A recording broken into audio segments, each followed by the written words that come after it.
Hey, I'm Mike Golick, Notre Dame class of 1985, and I know BC has won the last 5 matchups between these two teams, but tonight's going to be a little different. I think BC is getting a little cocky with this series, thinking, is it really a rivalry? I thought the other team has to win some for it to be a rivalry. That's all right. Feel good about yourselves in the 5 in a row you won against Notre Dame, because it ends tonight. And all we remember is, what have you done for me lately? And it'll be a Notre Dame victory. All right, Mike, looking good, buddy. Strong words from a big guy. The series history, Notre Dame leads it overall 9-8. Interestingly, they've only been playing since 1975, but BC has won the last 5. Coming up on our show tonight, we'll take a look back at the kick that shocked college football 15 years ago. Also, legendary coach Frank Leahy will be the subject of our Did You Know? One of the great coaches of all time. And even in a cosmopolitan city like Boston, Todd gets messy with Taste of the Town. And you can catch that at the end of the first quarter. Before we kick it off, here's our partner, Holly Rowe. Holly. Well, after the longest game in school history last week, a 4-overtime heartbreaking loss for Notre Dame, a big question mark for them is, will they have energy and legs coming out here tonight? Starting before the game in pregame warm-ups, their starting inside linebacker, Brian Smith, may have given us the answer. He was barking at everybody. He was over in the face of the Boston College players, yelling things like, I hope you don't play as soft as you look. Things change tonight. It is over. Things are going to end now. Guys, he was barking it up, even with his own teammates running into the locker room. And I noticed as Notre Dame lined up to run out onto the field, guess who was the first player in line barking again? Brian Smith. If the team can feed off the rest of his energy, that 4-overtime game may be a distant memory. Well, we'll have to see if his bite's as good as his bark, because bite is what's going to win the football game here, not bark. I like that. I'll tell you one thing about Boston College. They are not flashy, but they are well coached, and they are tough and physical. And if you beat them, you've got to earn it, and you've got to be more physical than they are. Quigley to kick. Golden Tate 23 and Barry Gallup Jr. 21 deep. Tate with outstanding speed across the 20. Makes a nice move, takes it up to the 27-yard line. This year, Notre Dame quarterback Jimmy Clausen has had a chance to show why he was so highly recruited in the first place. Because the people around him are much better. His improvement has been magnified even beyond what he is doing better. I thought it was really interesting what Charlie Weiss told us about. He said last year he was just running plays. He was just going play to play. Now he's running the team. Now he's running the offense. Tremendous development in Jimmy Clausen from year 1 to year 2. They've got 4 wide receivers, 3 stacked at the top of your screen. And they'll go with a little bubble screen out there and get it to Golden Tate, who's averaging 18.3 yards per reception. He and Floyd, very dangerous wide receivers for this club. You can check out both starting lineups at the top of your screen over the scoreboard. One of the other things that Charlie did with this offense is they went to the no huddle. It's not a hurry up. But ever since the Michigan State game, they went to this no-huddle approach.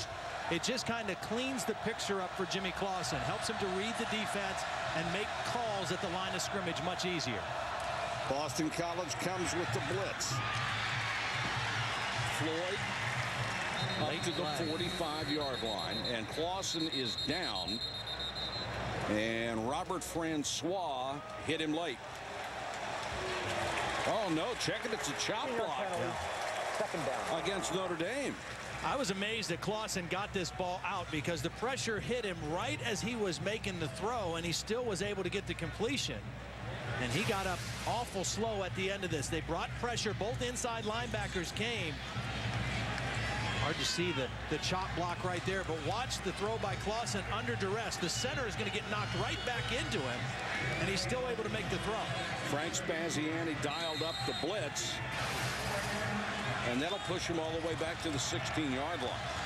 Duval Camara, number 18, is the starting wide receiver for Notre Dame tonight because David Grimes is still recovering from the foot injury. Camara is in the slot. Allen, the running back, goes in motion. Empty backfield again. Clausen under pressure. Throws short for a completion again to Floyd. Floyd came into this game leading the club with 41 grabs. Ron Brace, the defensive tackle, dropped back and made the stop. Yeah, and this was a new look from Frank Spaziani's defense. They dropped both of their defensive tackles out. They really confused Jimmy Clausen on that particular throw. Jimmy Clausen expecting a 4-man rush. It was really only a 2-man rush. 9 guys dropped into coverage. Nowhere to go with the football. 3rd and 18 for Notre Dame. Last year, they would have had no chance at all to make a 3rd and 18. Movement up front. And 77, Mike Turkovich, the starting left tackle, got an early start. That'll make it 3rd and 23. There's Charlie Weiss now in his 4th year, formerly the offensive coordinator for the New England Patriots. He has given up the play calling duties this year. And Mike Haywood more of an offensive coordinator than he has ever been. And Charlie has become more of the head coach on both sides of the ball.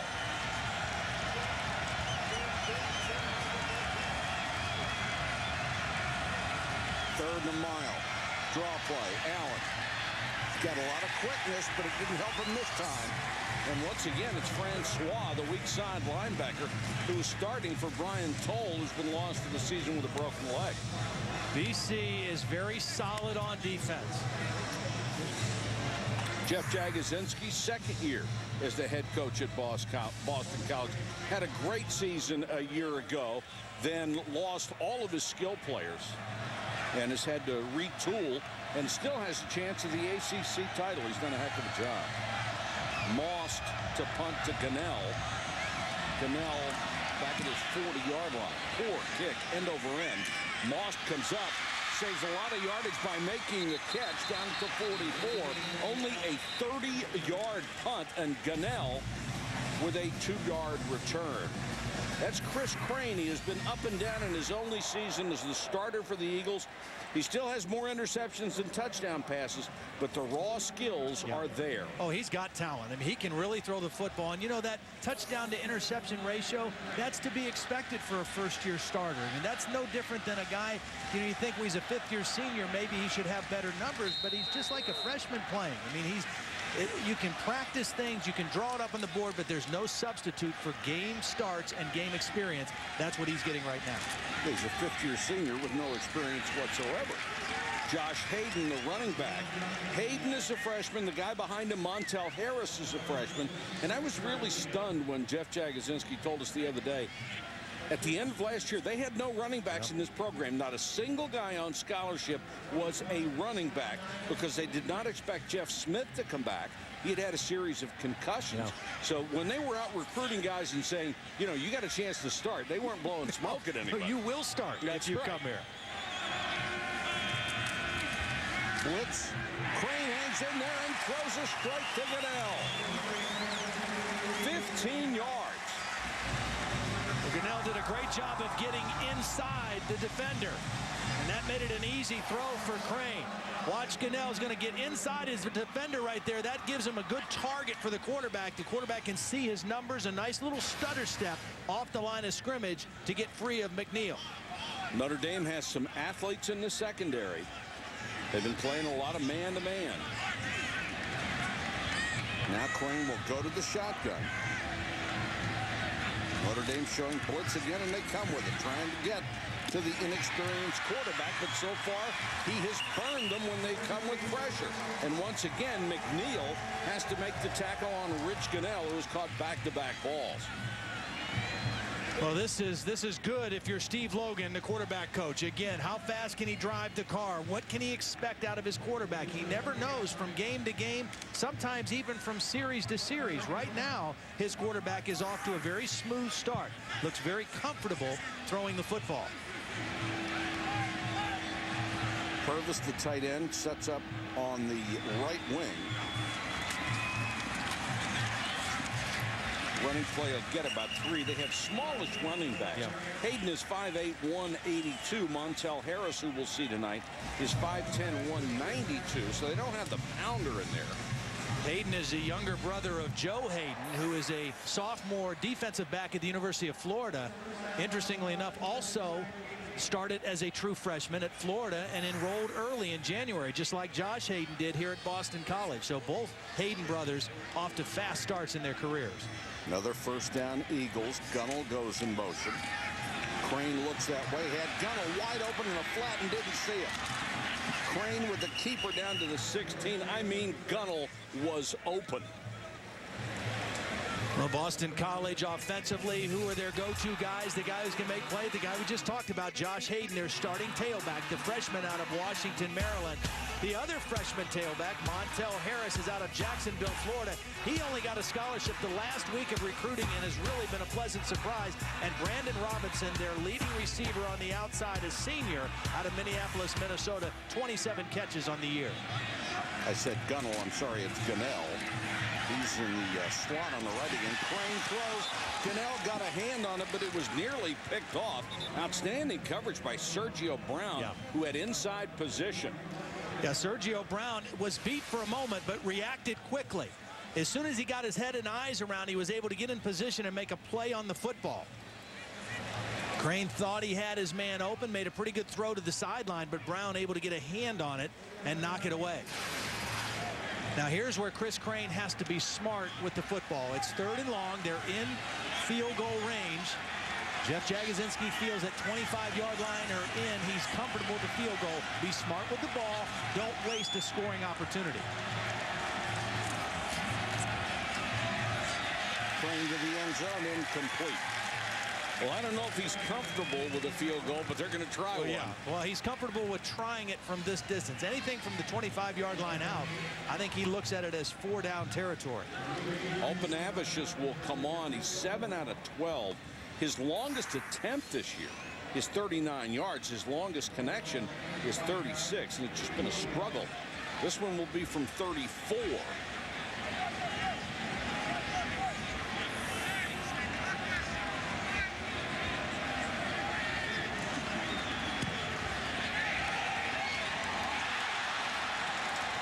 Hit the left upright, didn't it? I don't think comfortable is the right word anymore. The kicking game can kill you, and right now it really hurt Boston College early.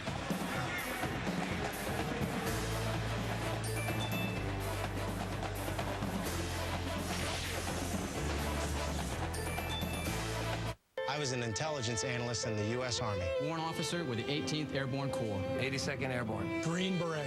91 Echo, dental assistant. Chemical officer, and I served in Iraq. The Army taught me how to be a team player. To be decisive. I learned how to be a leader. To be strong mentally And emotionally. As it turns out, camouflage is a great way to get noticed. 150 careers in the strength America's top employers are looking for. I am Army Strong. I am Army Strong. See what it's like at GoArmy.com.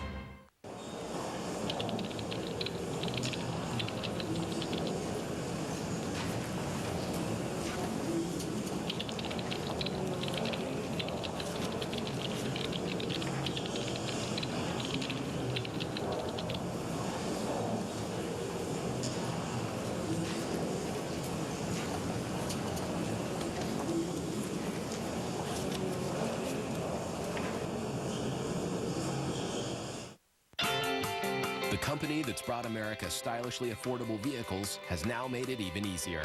Now you can get $5,000 cash back on the Kia Sedona minivan and the Kia Sorento midsize SUV.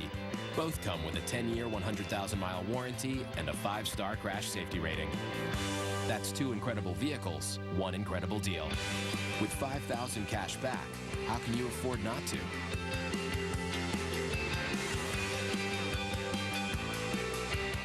So I asked my dad where he wanted to go for his 60th birthday. Norway, he said, the land of our ancestors. We drank a pint at Ibsen's favorite pub. We sampled the local fare. We got new sweaters. It was the trip of a lifetime, Dad said, until we went to the Hall of Records and discovered we were actually Swedish. 2 tickets to Stockholm, please? Whatever your story is, your City card can help you write it, because City never sleeps.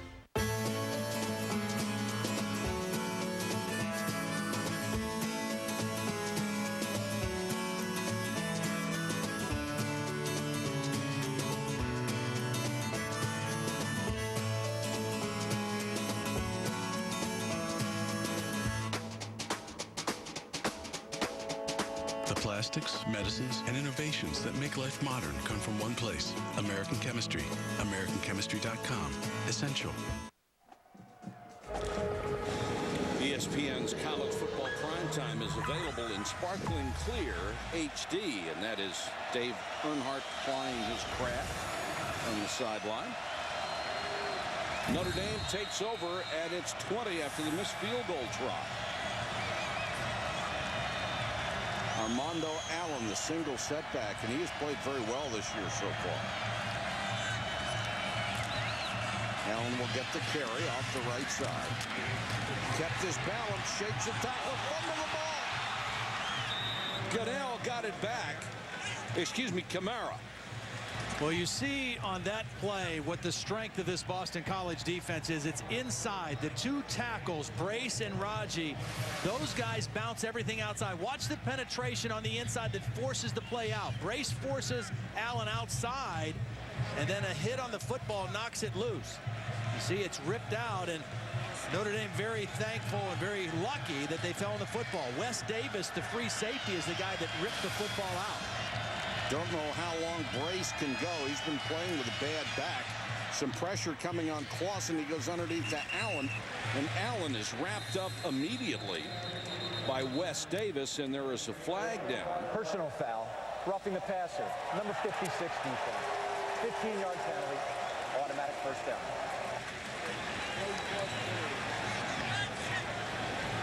Big East referee John McDade. Here's the end of the play. Yeah, there it is. I think that's Ramella, number 86. I think he called 56, but he meant 86. Wasn't much, but it was enough. Yeah, ball was clearly gone. No need for that. Yeah, what's the point? Yeah. You just cost your team 15 yards. Would have been third and long. Instead, it's a first down.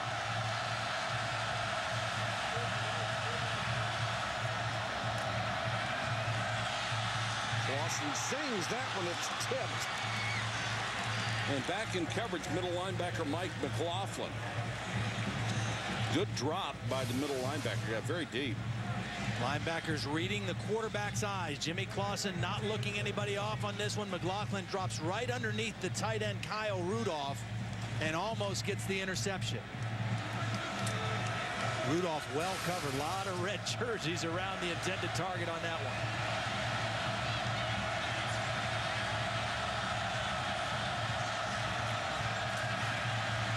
Clausen with a hitch and throws it away. Frank Spaziani said the other day, you know, when they come in here, they'll know what our tendencies are. There's a very smart pro-style offense. He says, I may have to break a few tendencies of my own. And already he has, and I think it's very smart because not only is it a pro-style approach on the other side, but John Tenuta, who is one of the defensive assistants now at Notre Dame, was Spaziani's graduate assistant at Virginia in the early 80s. They're good friends. They know each other's style. And John Tenuta, who was at Georgia Tech last year, was able to really help prep the Notre Dame offensive coaches about Spaziani's tendencies. I like to watch both of those guys coach. Pressure coming on Clausen. They block it pretty well. Clausen unloads too far for Golden Tate. He was covered very, very well. Donnie Fletcher, the freshman out of Cleveland, Ohio, a great skill player, had excellent coverage. And here's Holly Rowe. Holly. Well, actually, there was a big hockey game last night, Notre Dame at BC. So Frank Spaziani, the defensive coordinator for Boston College, he took a guess. It was John Tenuta, the defensive coordinator for Notre Dame. He said, you know, once he was the student, now he's the master. John Tenuta said, hey, he's one of my best friends in coaching. They know each other very well. All right, Holly, most will punt. Gunnell is deep. Fair catch at the 17-yard line. 41-yard kick. His first was only 30. This one is better and no return. 0-0. First quarter.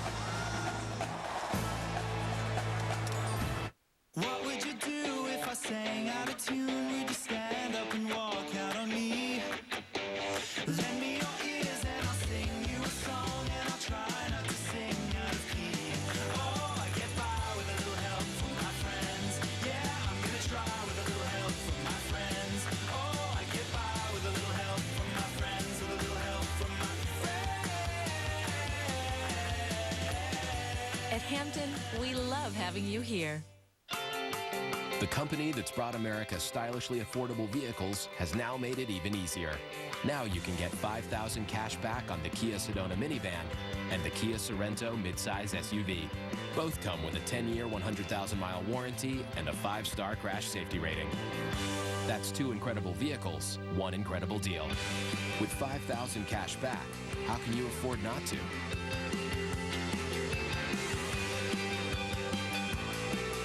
I love steak, man. Enjoy your steaks, gentlemen. Is this it? You didn't order? Valet's getting mine. I'm not a steak guy anymore, you know? There it is. Triple steak burrito. See, I'm more of a triple steak kind of guy. Oh. Taco Bell's new triple steak burrito. Steak, steak, and more grilled marinated steak. There's steak night, then there's triple steak night. Triple steak guys, that's what we are. In here. Ground control. We have a problem. Switching to lithium power. I feel better already. Energizer Ultimate Lithium, the world's longest-lasting AA battery and high-tech devices. Energizer, keep going. Hi, LL Cool J. That was me, LL Cool J, before I started using Swagger from Old Spice.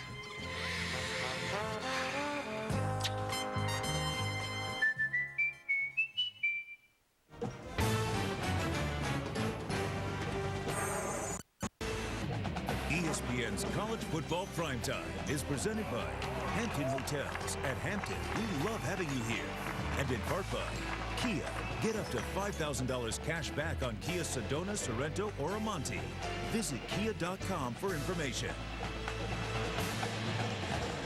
Heisman winner and 2007 College Football Hall of Fame inductee Doug Flutie honored yesterday with the unveiling of a statue of his likeness created by Harry Weber. The statue depicts Flutie throwing that Hail Mary pass in the Miracle of Miami game in 1983.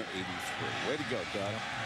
What a great player. I remember when he was a freshman, the first game he ever came in was at Penn State. And I watched this little guy with number 22 on and said, who's this guy, quarterback number 22? The next year as a sophomore, he threw for 520 yards against our defense, and we won the national championship that year here in Boston. It was unbelievable. He was an unbelievable competitor. There's his nephew, Billy. I'll tell you what, you come to Boston College with that last name, the pressure is enormous. I'll tell you what, though, I like this kid. He's a hard-working guy. He does a little bit of everything. Wide receiver, punts. I saw him jump in on a scout team kickoff. I mean, anything he can do. He's got a great attitude and approach to the game.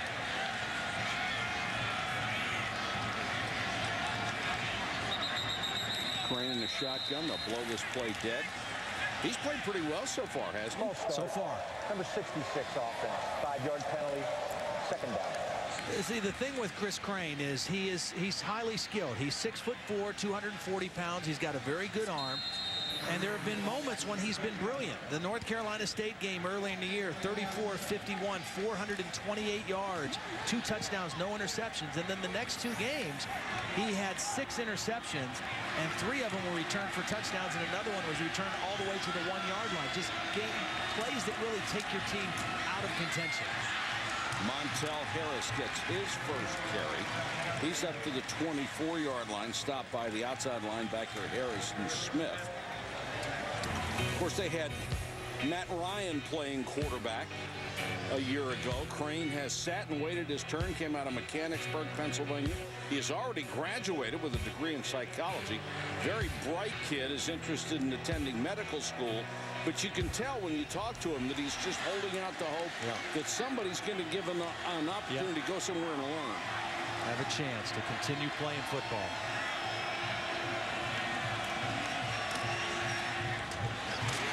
Ganell makes this catch very near the sticks.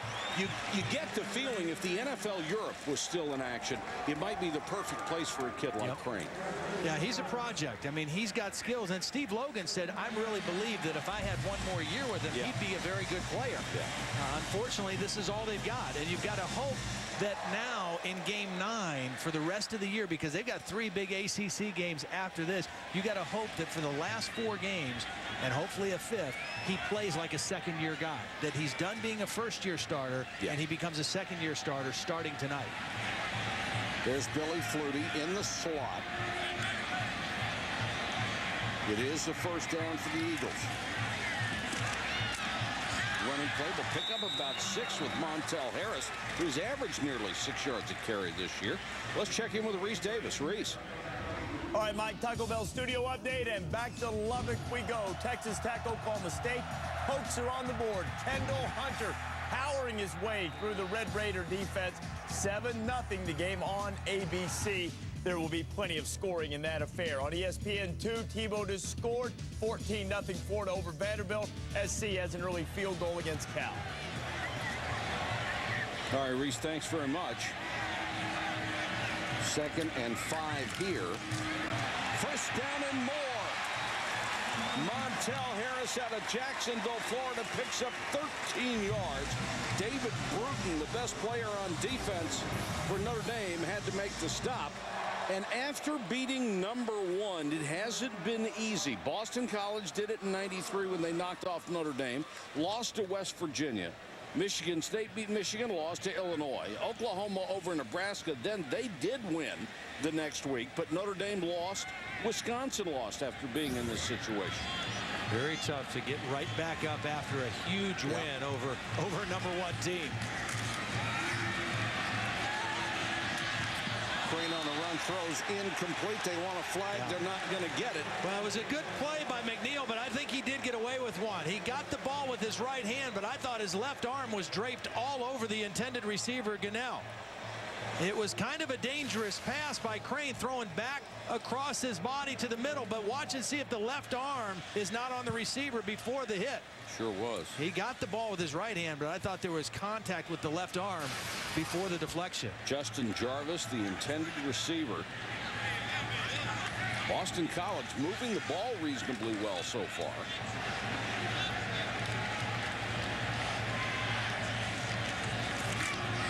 Pressure coming. Crane throws. Nobody out there on the screen. Montel Harris, number 41, had stayed in the block and never got out to be an eligible receiver. Sometimes you get caught up in the wash. Well, yeah, that one just didn't look right. It almost looked like the pressure surprised Crane. You know, when you throw a screen, you know that they're going to get let through. And so you have to anticipate that you're going to have to drift a little bit and find a throwing lane. And that time it almost looked like he got flat-footed and got surprised by the pressure. Now 3rd and 10. Notre Dame with that 3-man front can come at you from a lot of different directions. That BC line is blocked very well. There's an excellent throw that time. A perfect strike for a first down to the 36-yard line. The catch made by Brandon Robinson, who is their leading receiver, only with 27 catches on the year. Yeah, here's Robinson. He's just going to run a deep in. It's man coverage. 5-man rush for Notre Dame. It's man coverage with a free safety helping in the middle. And Robinson beat his man, and a nice throw by Chris Crane for the first down. Looks like Boston College has been very well prepared for what Notre Dame is going to bring against them on pass pressure.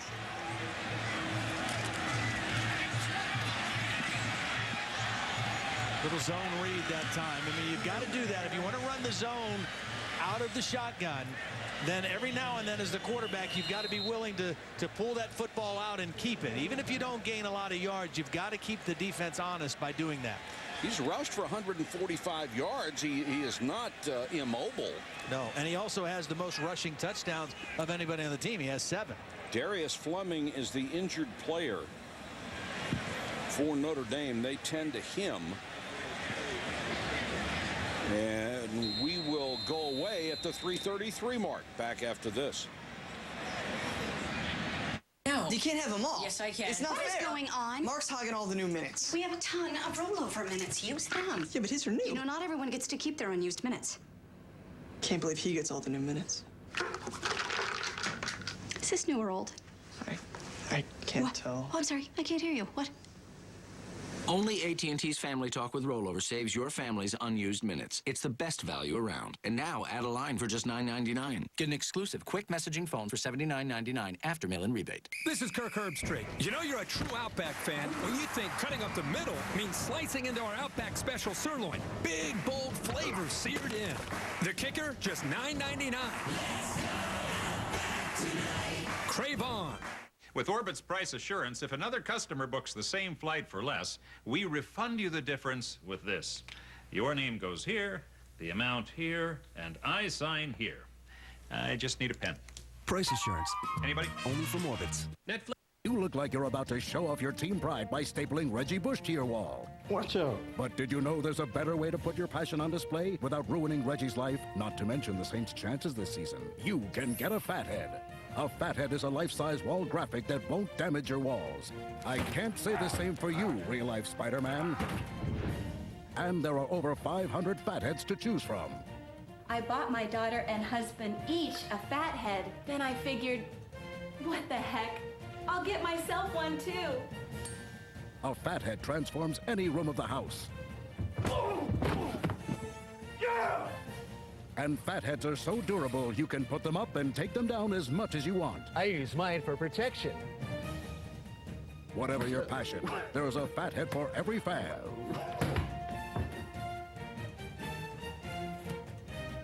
Go online to fathead.com now and enter the code at the bottom of the screen for your chance to win a free Fathead. Get your weekly dose of NFL news and analysis tomorrow, first at 11 a.m. Chris Berman hosts Sunday NFL Countdown, presented by IBM. Then at 7 Eastern, Chris and John Saunders deliver the day's highlights and scores on SportsCenter. That's Sunday NFL Countdown, presented by IBM at 11. SportsCenter presented by Bud Light at 7 p.m. tomorrow on ESPN. That's Darius Fleming, who was able to walk off under his own power. Boston College driving against Notre Dame. They have gone inside the Irish 35, and this will be the 10th play of this drive.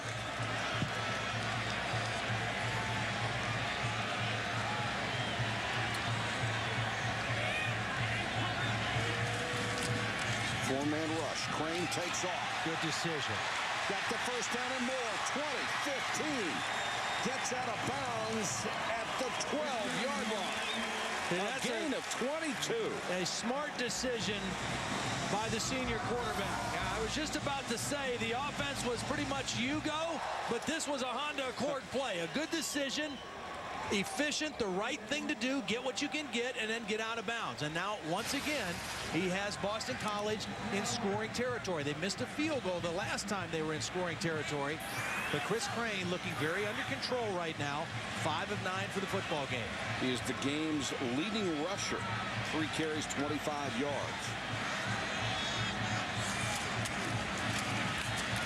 Harris, maybe a yard and no more. Harrison Smith with another tackle, and here's Holland. Guys, Notre Dame does not give injury information, but what I've observed is that Fleming has been examined just up underneath his tummy. They had their hands up under his pads, under his jersey, just kind of feeling around in the abdominal area. He's up walking around. They're talking to him. Not sure if he'll be able to return, but he looks pretty good over here right now, just trying to walk things off. Thanks, Holly. Way to stay on top of it. Second down, they'll call it 8 as the ball is spotted at the 10.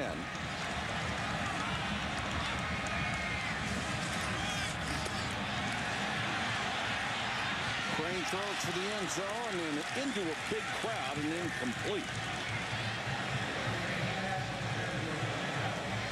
Goodell was the closest player to it.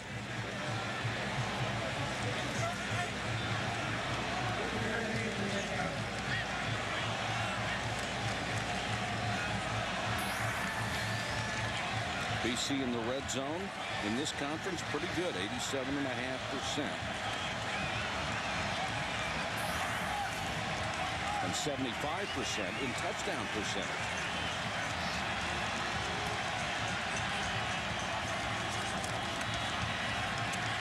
Crane with good time to the back of the end zone, incomplete. That looked like a really smart throw. His guy's going to get it or nobody does. And the guy he was throwing to is the tallest receiver on his team. Moma is 6'6", and so he throws that one to the back corner of the end zone and gives his tallest receiver a chance to make a play. Either his guy gets it or it goes out of bounds and you try another field goal. Apanavicius will come on as everybody holds their breath. This will be from 27. He's now 7 out of 13. Hit the upright with his last try from 34. Missed again. got that. Well, that one somehow sliced back I thought through. that was going to hit the right upright. That baby had knuckleball written all over it. Coming up, legendary coach Frank Leahy, the subject when we played Did You Know? But there's a flag down. Hold the phone.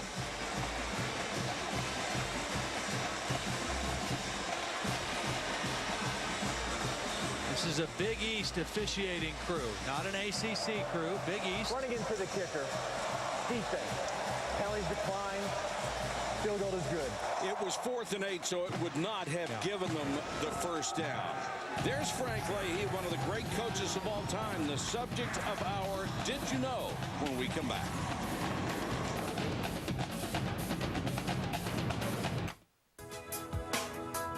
I chose Boston College, and my senior thesis was published as a book. I was named to USA Today's All-Academic First Team. I launched a program to fund job training for the homeless. I curated an exhibition at Boston's Museum of Fine Arts. I got a great education, and I was selected in the first round of the NFL draft. I chose Boston College, and Boston College changed my world. Trillions of dollars are moving around the world every year illegally, fighting for a healthy global economy. What we want to do is recycle containers to build homes, fighting to improve living standards. Hopefully, my research will relieve suffering, fighting disease. I heard the plane strike the Pentagon. Fighting for justice. We are. We are. We are. The Fighting Irish.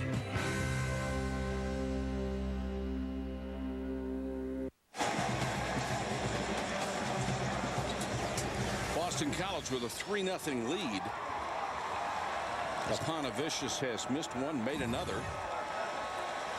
You know, they have another kicker on the roster, Billy Bennett, a sophomore, who they recruited a scholarship kicker, but he is suspended indefinitely. And so their punter, Ryan Quigley, is kind of the backup kicker now. That's the guy kicking off right now.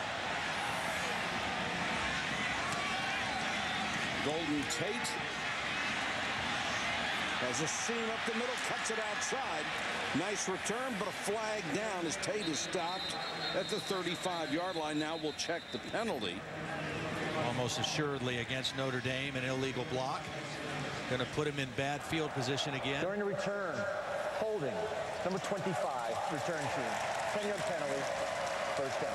Jonas Gray called for the hold. Ryan Quigley, the kicker, made the stop. Mike Haywood, the offensive coordinator.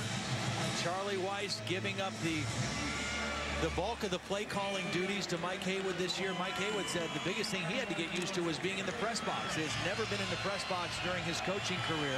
He said everything is a lot slower up there. Everything moves slower except for the 40-second clock. That keeps running fast. Notre Dame only has 17 yards on 2 drives so far. Not surprising because Boston College is number 10 in the country in total defense. They have played very, very well on that side of the ball. There's another flag down.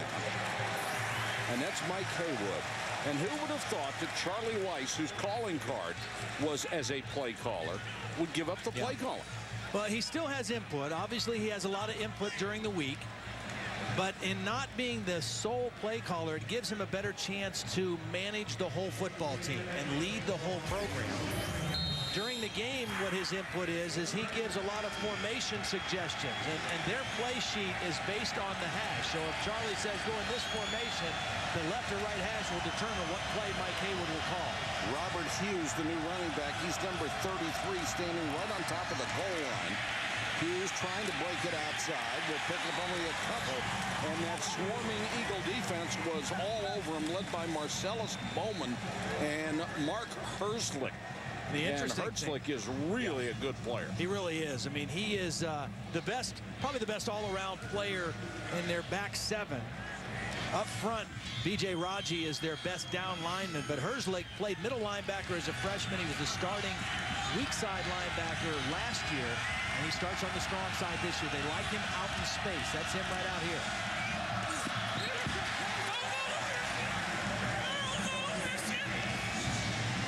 Incomplete, intended for Golden Tate. Another 3rd and long right now for Notre Dame. This plays right into the hands of Frank Spaziani. He's shown some different looks. He's brought pressure. He's dropped 8 or 9. 3rd and long. We'll see what he has dialed up for Jimmy Clausen on this play. Missed his last 4.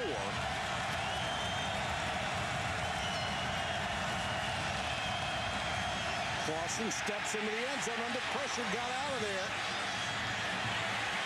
Still can't find anybody, and a run down at the 18-yard line. Great hustle by Kevin Akins, who may be the most athletic player they have on the field. Great hustle by Akins and great discipline by the guys in coverage, because when Clausen was flushed out of the pocket, he was not looking to run. He was looking to throw, but none of his receivers uncovered because the Boston College secondary stayed disciplined and didn't give up on the pass routes.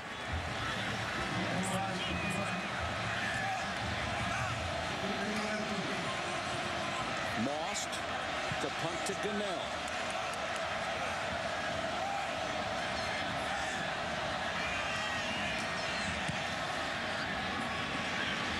High and very, very short. And most of this game being played in Notre Dame territory. 28-yard punt. Let's play Did You Know? Frank Leahy at Boston College in 1939 and 1940. Won the 1940 national championship and then went to Notre Dame, where he became a legend. And these teams are playing for the Frank Leahy Memorial Bowl.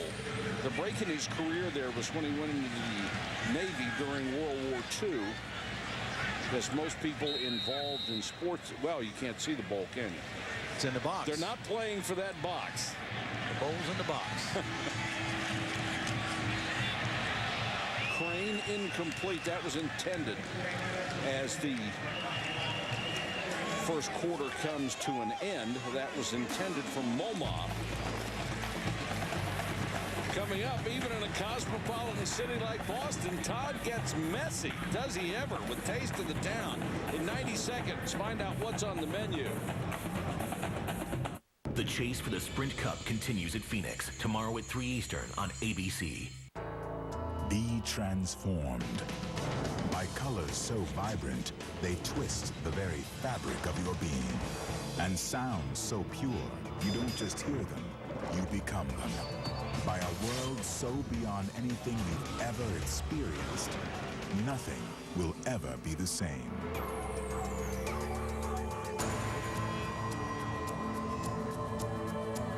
The new Kuro, now blacker than ever. There once was a place where people lived in fear. For me, it was shopping carts. I was scared of trees. Dust. Horrifying. One day, they didn't have to worry any longer. Now, if a dust storm hits, who cares? Now I'm free to worry about more important things, like ninjas. For auto, home, and business, Travelers. The company that's brought America stylishly affordable vehicles has now made it even easier. Now you can get $5,000 cash back on the Kia Sedona minivan and the Kia Sorento midsize SUV. Both come with a 10-year, 100,000-mile warranty and a 5-star crash safety rating. That's 2 incredible vehicles, 1 incredible deal. With $5,000 cash back, how can you afford not to?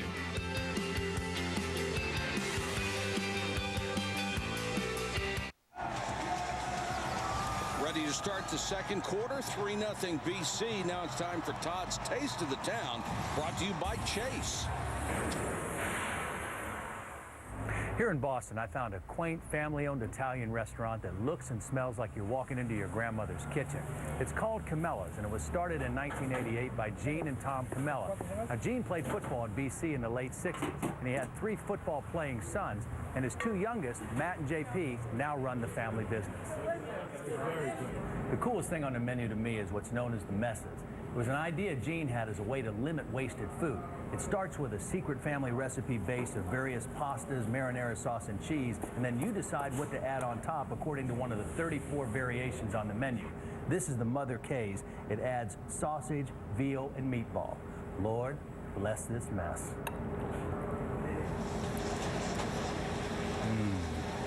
Oh, yeah. Oh, yeah. You know, I'm not sure I'd be comfortable ordering Grandpa's mess. It's just me. Yeah. Well, it depends on what's in it, I guess. You know, that one sounded pretty good to me. That's why I'd be uncomfortable. Sausage, yeah. Oh, that's the portions just get bigger, don't they? Well, yeah, they do. It looked great, though. It was very good. And a neat place, you know, a great connection here. The three Camella brothers, Greg played at Stanford and later in the NFL with the Giants. And JP, the youngest one, played here at Boston College. They were all fullbacks, and Matt played at Northeastern here in the Boston area as well. So really a neat family, a great place to eat. Back in there is Hayden. And he keeps driving Hayden down to about the 41. Be sure to check out all of this season's Taste of the Towns at ESPN.com. Just search Taste of the Town. And, you know, we should start weighing these as well. You know, I mean, calorie count, let's not get carried away. But that looked like it was about 2.5 pounds of Italian food. And you didn't even mention the bread that was with it. Yeah, well, I didn't eat much of the bread. The bread was just there for decoration. I just ate the... You know, every now and then I'll use some bread to just kind of sop the rest up. Yeah, you know, well, down the bottom, but... Bread is a gravy boat for you. Pressure, Crane takes off. Drilled. It's okay. The thing that Chris Crane is doing, and the same thing he did last week in a losing effort to Clemson, is he's taking care of the football. We mentioned the interceptions, 12 on the year, 3 of them returned for touchdowns that really took his team out of a chance to win against Virginia Tech and North Carolina. Well, of course, they won Virginia Tech, but the North Carolina game really took him out of that football game. Last week, he did not throw an interception, no turnovers. He took care of the football, and he's making good decisions with the football tonight. He knows the defense is playing well. Don't put him in a bad spot. Steve Logan says, well, you can't have it both ways. Billy Flutie is back to kick. It's one of those soccer style or rugby style kicks, and he puts it out of bounds inside the 20.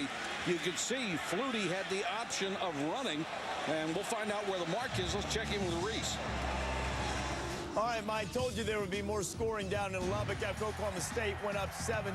Graham Harrell threw 1 touchdown pass to Edward Britton, a second one to the elf, Eric Morris, and the Red Raiders still in the first quarter on ABC. It's 14-7. Gators can clinch the SEC East and appear to be well on their way to doing so. USC still holding on to that field goal lead over Cal after 1.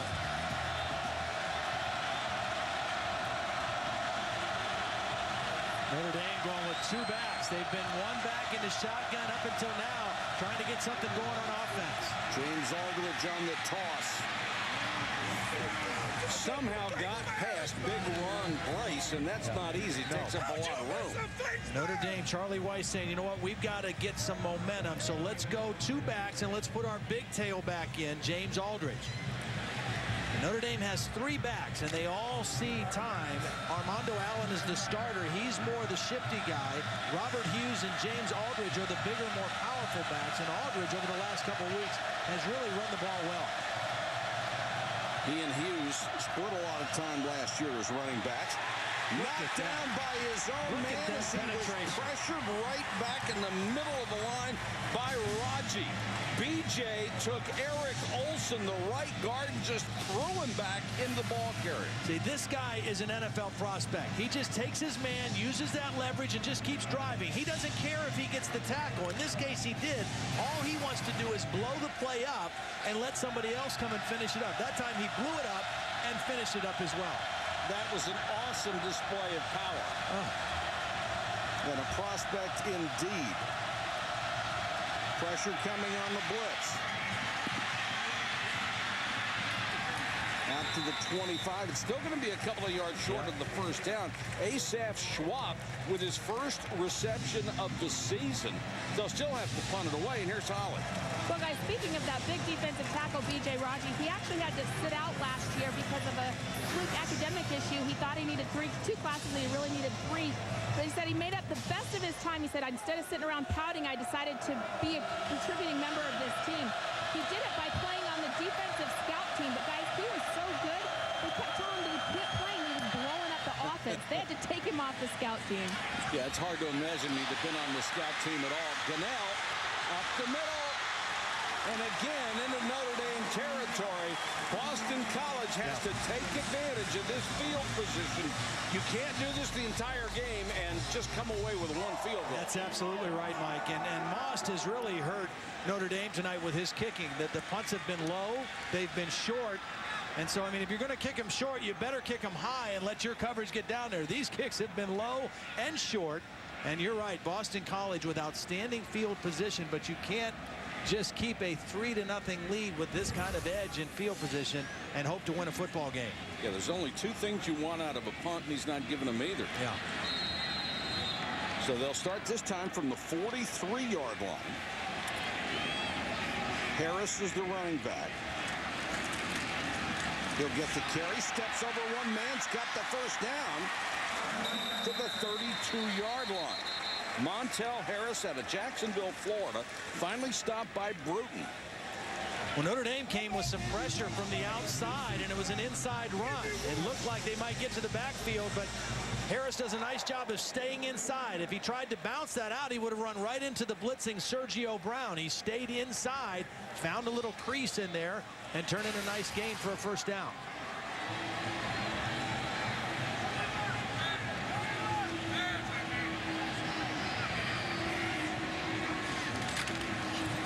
Harris again. Gets as much out of it as he could, only about 2 yards to the 30.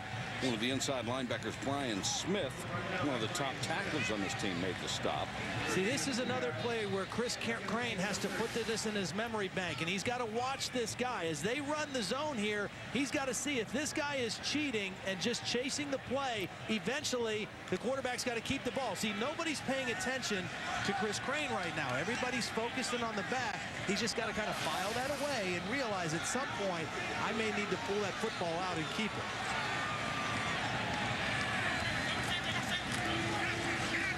Harris again. See, there are two guys, the defensive end and Harrison Smith, the outside linebacker, and both of them are just concentrating on the back, and now we've got a little extra pushing and shoving at the end of the play. Matt Tennant for Boston College was involved in it, and there's Brian Smith, who was woofing early. He's involved in it. After the play was over, personal foul. Number 65 offense. 15-yard penalty. The down count. Third down. Well, Matt Tennant is the leader in this offensive line. Really a good center. A junior out of Cincinnati Moeller High School.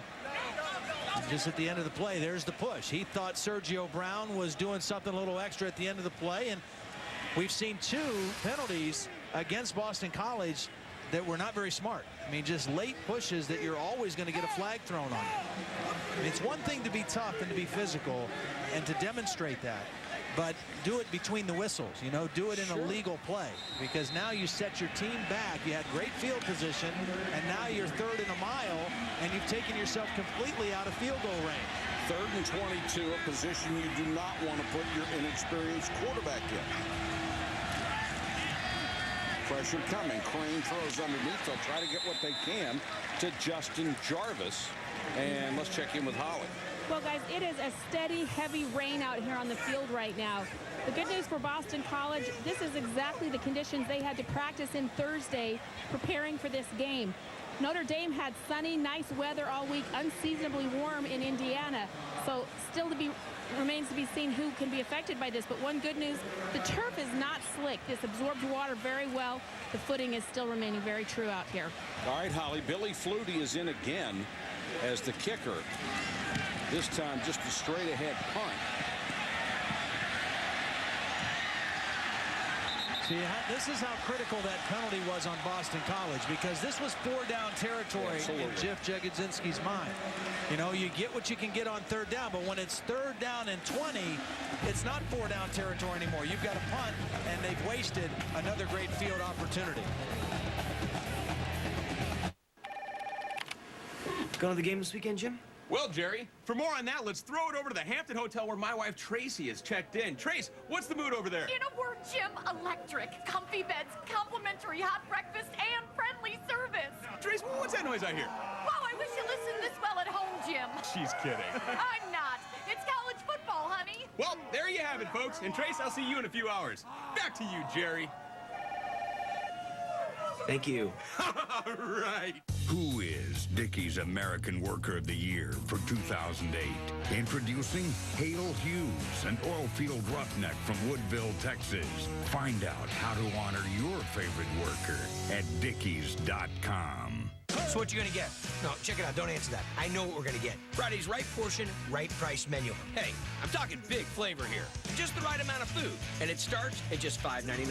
So you'll have enough left over, you can buy those ladies some dessert. At a time when others don't, Nissan delivers. 0% financing on many of Nissan's most popular models. Nissan delivers. Attractive lease options on our full line of vehicles. Nissan delivers. A Nissan Altima or Rogue for only $199 a month. Or a brand new Versa for under $10,000. When you need it most, Nissan delivers.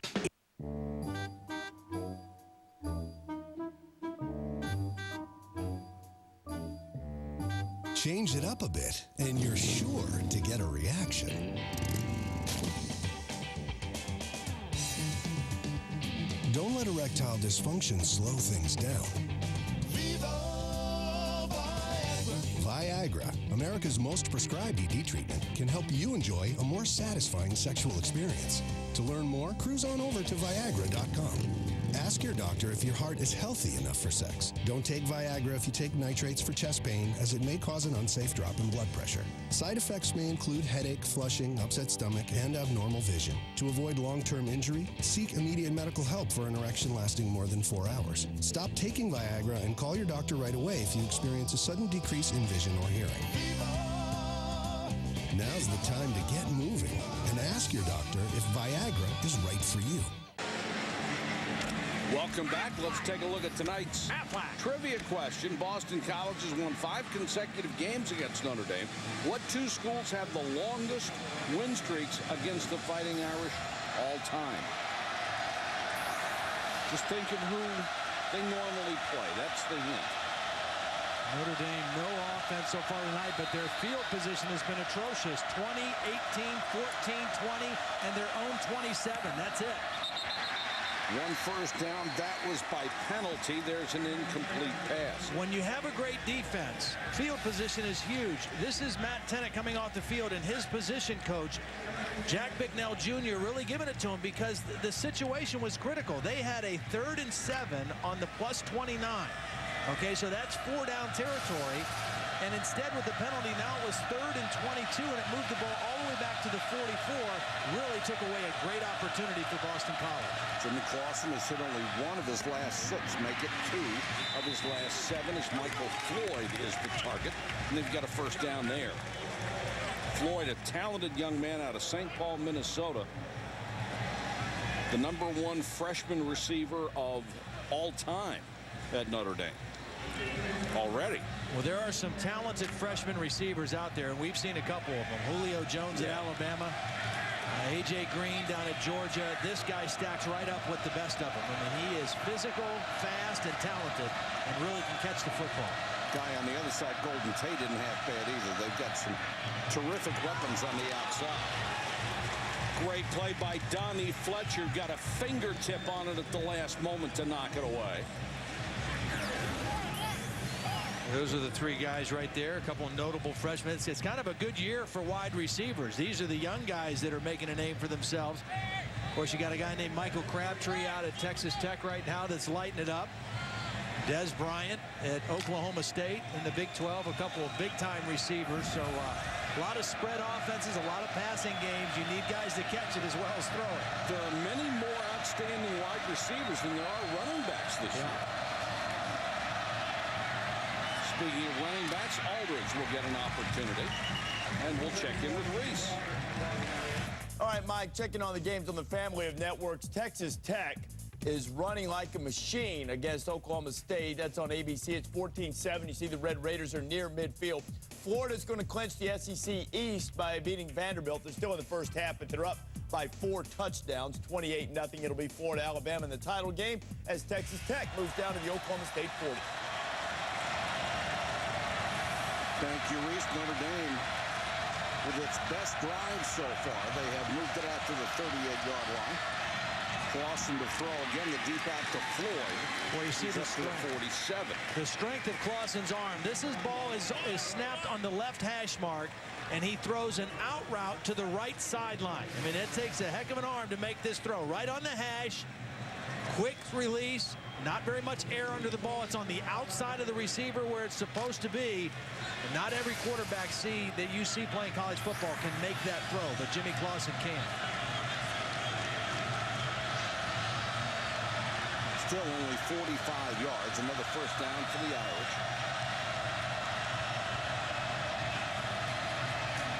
This time they'll give it to the fullback, Schwab. Picks up a couple. Let's check in with Holly. Well, speaking of Jimmy Clausen's arm strength, we asked him this week what he thinks he's improved on this season.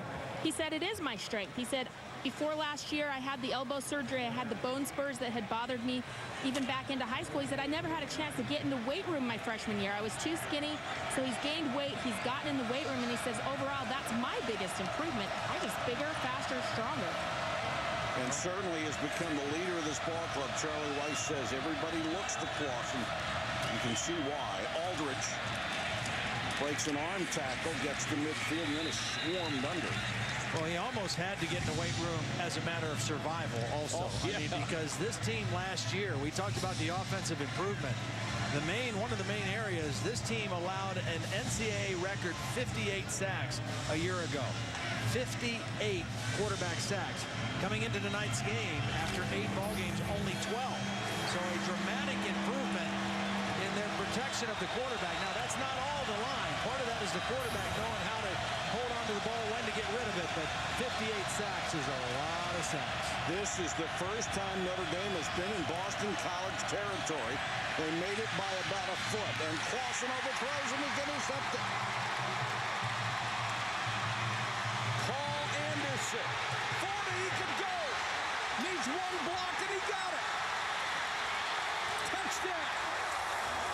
Paul Anderson with his 4th interception of the season. Roderick Rollins gave him a great block on tackle Sam Young, and he went 70 yards for the score.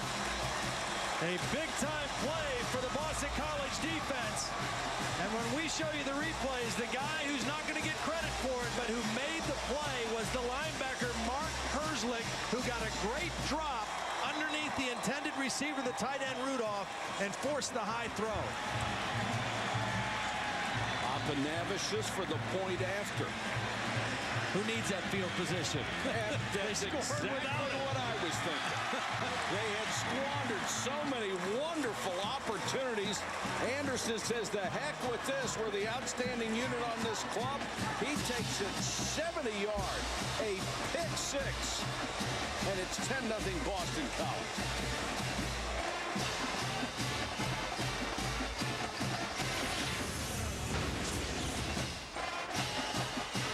What do you want as your reward? I want to take all my ladies out to a really nice dinner. Hey! My daddy's going to sit right between. Hello, hello. Chase Freedom introduces rewards points you can use like cash to get anything you want. I want a new house. For Rufus. Oh, Rufus, what kind of house would suit you? With the Chase Freedom credit card, use your points to get any item, any place. Freedom matters. Chase what matters. Not too close. What do you think? I got that insurance? What insurance is that, Yogi? Aflac. The one you really need to have. If you don't have it, that's why you need it. Need what? Aflac. Well, if you get hurt and miss work, it won't hurt to miss work. And they give you cash, which is just as good as money. Aflac. Ask about it at work. Jack Link's Beef Jerky presents Messin' with Sasquatch. Oh, good. Ah. Oh, good.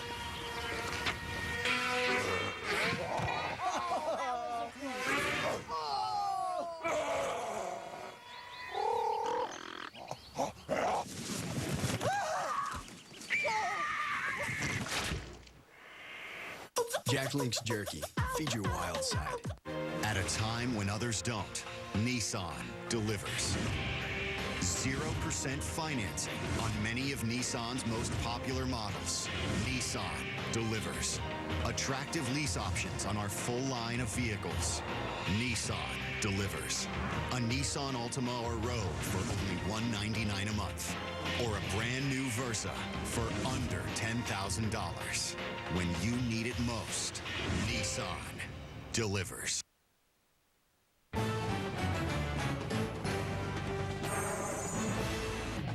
ESPN's College Football Primetime, brought to you by Chase Freedom.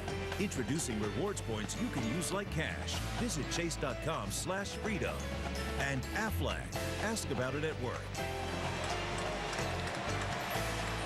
Some of the images of tonight's game were in Chestnut Hill, Boston suburb. And Boston College has spent almost the entire night in Notre Dame territory. For the first time tonight, Notre Dame had crossed into BC territory, and then they give up an interception return for 76 yards. That makes it 10-0. The 10th pick Clawson is allowed this year, and the 15th interception by the Boston College defense, the second they've returned for a touchdown. Golden Tate pinned to the sideline. Cut down to 28. We'll go back to the interception. I mentioned Herzlich. Herzlich actually is right there. McLaughlin is the other linebacker. Herzlich is going to get pressure on the quarterback, but McLaughlin is the guy who's going to drop underneath the tight end Rudolph and force the high throw. Watch both linebackers. Herzlich with the pressure.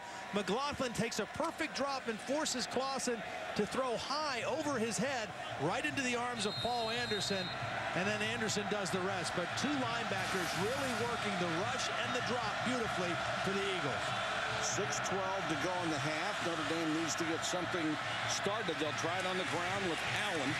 And he only picks up a yard, maybe a yard and a half. If you're a quarterback and throw an interception, it's time to protect yourself. Yeah, you better. You got to have your head on a swivel. You got to know that people are looking to take shots at you.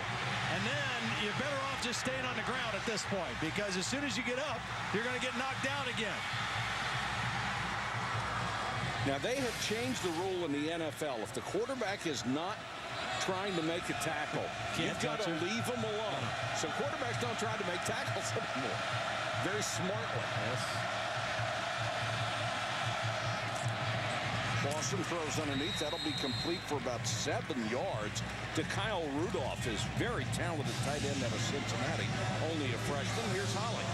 After Jimmy Clawson of Notre Dame threw that interception, he came to the sideline. He didn't seek any treatment, even though he's got a big bloody elbow. You can see the blood through his shirt. But he did stand right in between Coach Charlie Weiss and quarterback Coach Ron Paulus.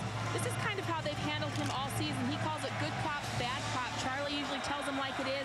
Ron loves him up a little bit. But Ron was really in his face, really walking through that whole interception, guys.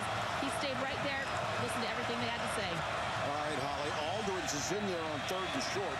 He's the tailback. He follows ASAP, and he is thrilled. Was that Raji again? Yes, it was. Big number 90.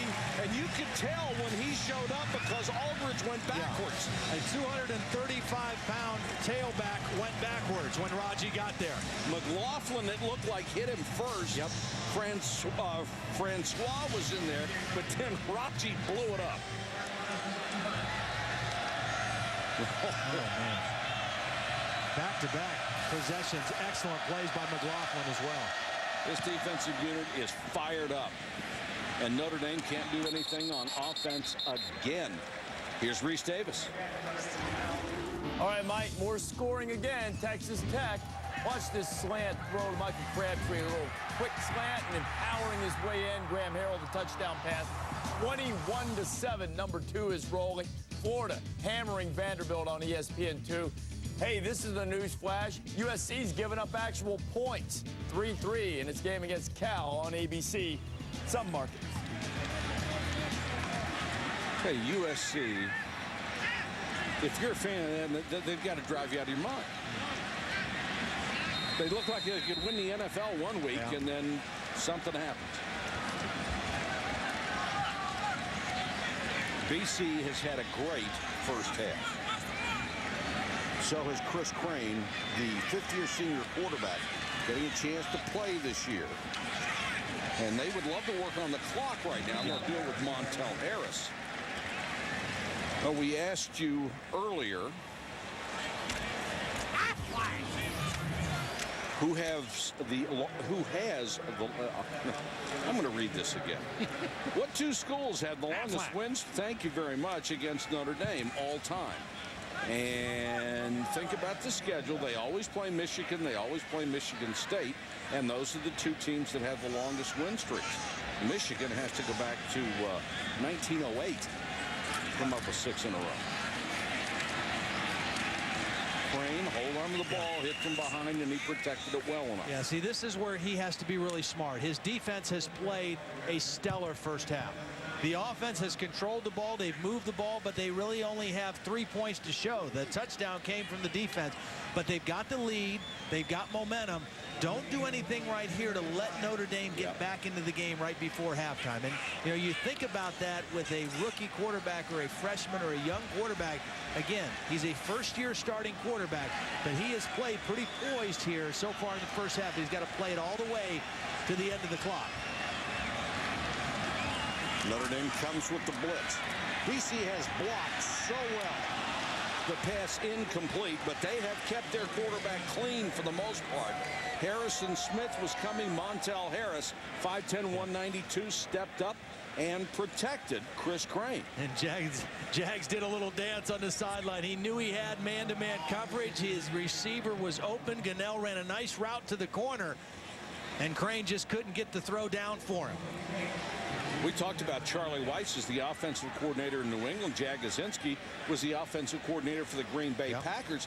He had been the O coordinator here before he left for a very distinguished stint in the NFL. So both of these guys really know what they're doing. Quigley on to punt instead of Flutie. Golden Tate is deep, a really good kick. Tate will make the fair catch at the 28-yard line. 45-yard punt, 2:39 to go first half. BC by 10. This deal is going down tonight. Somebody has to punish the corrupt. On December 5th.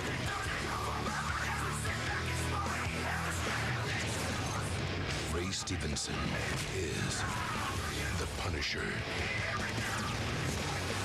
Punisher Warzone. This is just the beginning. Rated R. In theaters everywhere December 5th. At a time when others don't, Nissan delivers. 0% financing on many of Nissan's most popular models. Nissan delivers. Attractive lease options on our full line of vehicles. Nissan delivers. A Nissan Altima or Rogue for only $199 a month. Or a brand new Versa for under $10,000. When you need it most, Nissan delivers. It's game time. Skybox is right up here in section La-di-da. How's everybody doing? Can anybody tell me what inning we're in? All right, boys, we take it back to high life. See, the high life is about sitting in the sun and watching your favorite pitcher get lit up. Take him out.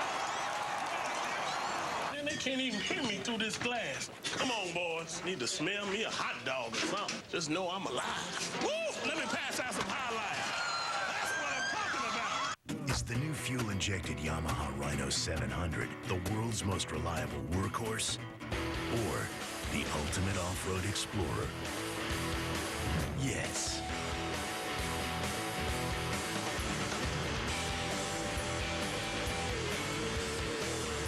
The Yamaha Rhino 700 Fi. No matter how you slice it, it's the ultimate side-by-side. For a limited time, get up to $300 customer cash and low financing on a new Rhino. This week on Monday Night Football, new head coach Mike Singletary tries to right the 49ers ship and do something else probably as he leads San Francisco against Kurt Warner, Larry Fitzgerald, and the high-powered offense of the Arizona Cardinals. Monday Night Football on ESPN at 8:30 Eastern. Coverage starts at 7 Eastern with Monday Night Countdown delivered by UPS. He's the first coach in NFL history to be wearing 2 belts.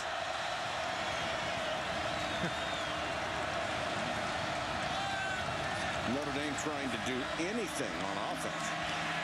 Clausen has to go underneath to Allen. See, the good news if you're Notre Dame, even though it's been pathetic tonight, is it's only 10-0. I mean, it's not like the game last week where we were out at Oklahoma and was out of reach. I mean, but look at this. This is the we talked about the car like last year. Yeah, we talked about the car for the Boston College offense. This is the Pinto that's up on blocks right now, and it's painted gold, metallic gold right now for Notre Dame. Blitz coming. Clausen throws underneath. That's just Floyd to the 45. This is the second deepest penetration for Notre Dame's offense in the entire half. See Charlie kind of hobbling along. I mean, he's got the knee injury from the accident earlier in the season. He's actually wearing a brace tonight. He didn't wear a brace last week. And he's got a serious damage in his right knee as well as a cracked bone in his femur, at the tip of his femur. And his knee's a mess. It is a mess. Three-man rush. Clausen again throws underneath. That one was almost intercepted. If Hertzlick had not been intent on the coverage and looked for the ball, it hit him right in the chest. Yeah, I think he was surprised by the ball because the ball did hit him right in the chest. BC rushing 3, dropping 8, and Jimmy Clausen threw right into that 8-man coverage, and Hertzlick had one delivered to him, and he couldn't hold on to it. He's had 3 picks this year. He is a very good linebacker in pass coverage. 3-man rush again. Now 4th comes late. That's Akins putting pressure on Allen. Dragged down by Francois. They've reached the 48 for more on Charlie Weiss. Here's Holly. Well, guys, listen to this injury to his knee. Of course, he took that hard hit on the sideline during a game. He has a torn ACL, a torn MCL, PCL, a ruptured capsule behind his kneecap, a dime-sized fracture in the femur. Guys, his team surgeons can't even operate on him because it's such catastrophic damage. He'll have to go to a trauma specialist who would specialize in someone who's been in a car accident and really shattered it. Holly, Ruben Mendoza and Rick Perry are the 2 guys on either side of him. They are his bodyguards. They throw underneath, complete at the first down for 41. If he gets hit, they get fired. Let's check in with Reese. All right, Mike, coming up on the Pontiac Performance Halftime Report, top 3 teams in the BCS, all with big-time struggles on their hands. One survived, one didn't, one still in doubt. We'll show you how Alabama suffered in overtime and came out on top. Penn State had its heart broken. We'll see where Texas Tech is coming up in a bit.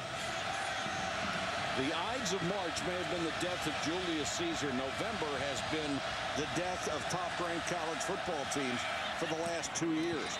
Clausen throws high and wide to Michael Floyd.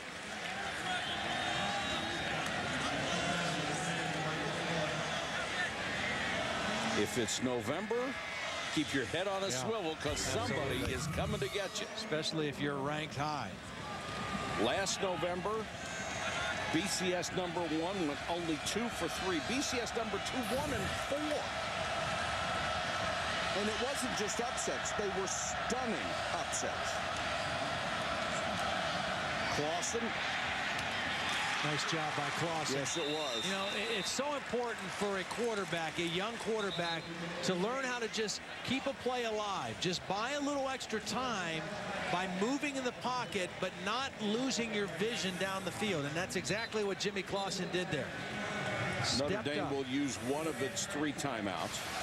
Watch Jimmy Clausen step up in the pocket to keep the play alive. Buy a little more time, but he never loses sight of his receivers down the field. Nice work in the pocket. And that was Notre Dame's longest gain of the entire night, 16 yards. 2 races left, and his point lead dwindling. Jimmy Johnson tries to hold off the hard-charging Carl Edwards as he strives for a 3rd straight Sprint Cup championship. The chase for the NASCAR Sprint Cup continues in Phoenix tomorrow on ABC. Coverage starts with NASCAR Countdown at 3 o'clock Eastern, and Gearhead says Jimmy Johnson's got it. Well, you know, the 3rd guy there has an outside chance, Greg Biffle, because if it can get to Homestead, that's where he's the best.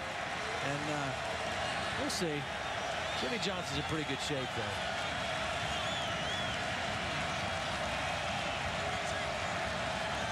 37 seconds to go in the half. Clausen steps up, flag down. This one's going to come back. Armando Allen gets a block inside the 10. This one's coming back. Yeah. Again, you got those two big guys on the inside. Number 51 offense. 10-yard penalty. Second down. Those are good defensive tackles. They're excellent for Boston College. I mean, B.J. Raji is an NFL guy. I mean, he's an early draft pick. Look at this guy. Again, he's low to the ground, 6'1", powerful, 325 pounds, and you know, you just, when he lowers and gets underneath you, there's just nothing you can do against him. But that's what has made this Boston College defense so good. They are so strong inside with Brace and Raji that they bounce everything outside and they can pressure the quarterback. Raji leads the team with 4 sacks as a defensive tackle. And tackles at any level of football are the hardest thing to find. And these guys are good ones.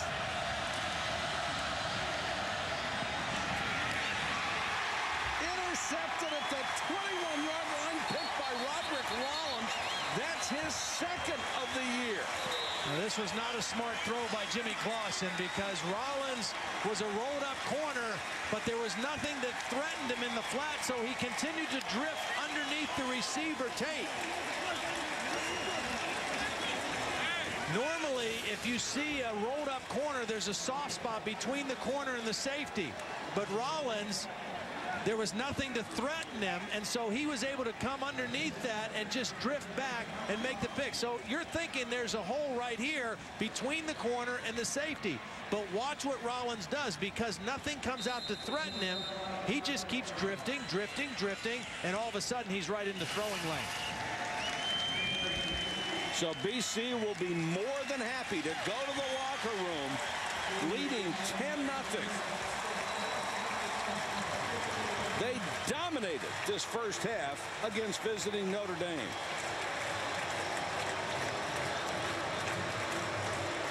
Let's go down to Holly Rowe.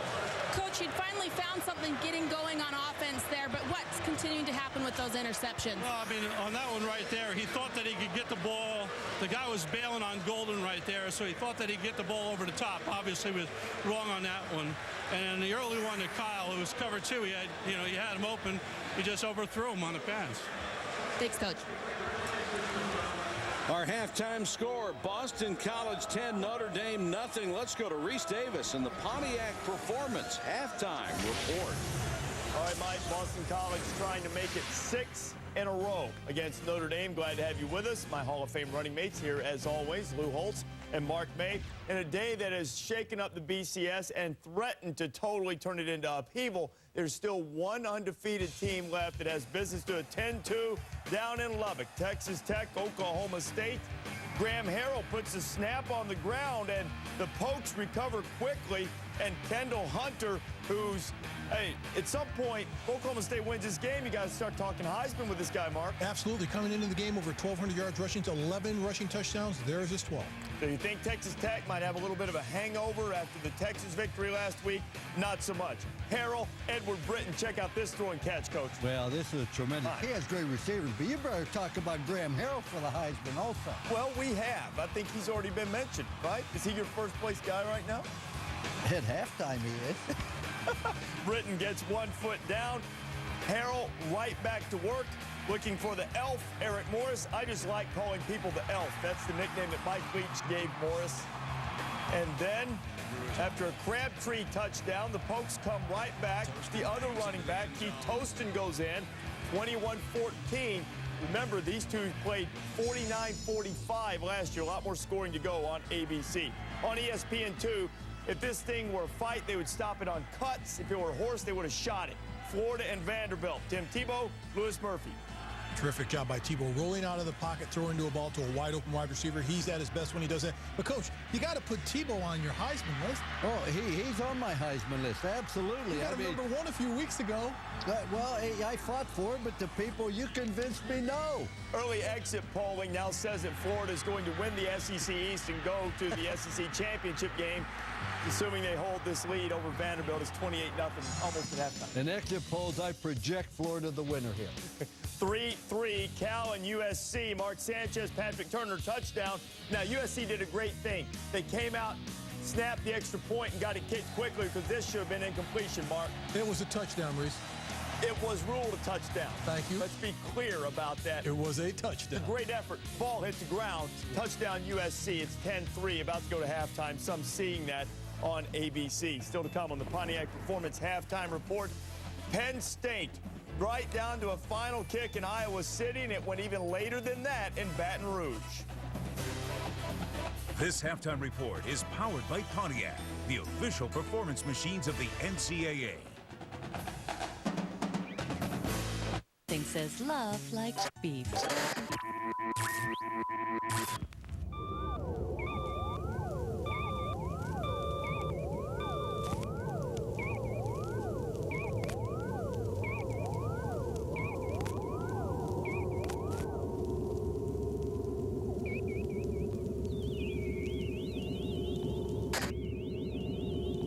Try Chick-fil-A's new peppermint chocolate chip milkshake, available only for the holidays. Congrats, got to say you've done your research. Oh yeah, we went on cars.com, we compared models side by side, found out the price we should be paying.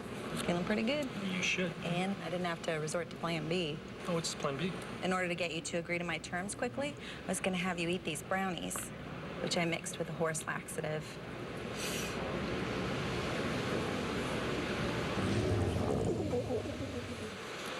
Excuse me.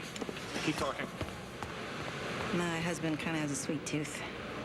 Monday, NFL legend Mike Singletary looks to return the Niners back to prominence as they take on Kurt Warner and the dynamic receiving duo of the first-place Cardinals. ESPN Monday Night Football, 49ers Cardinals at 8:30.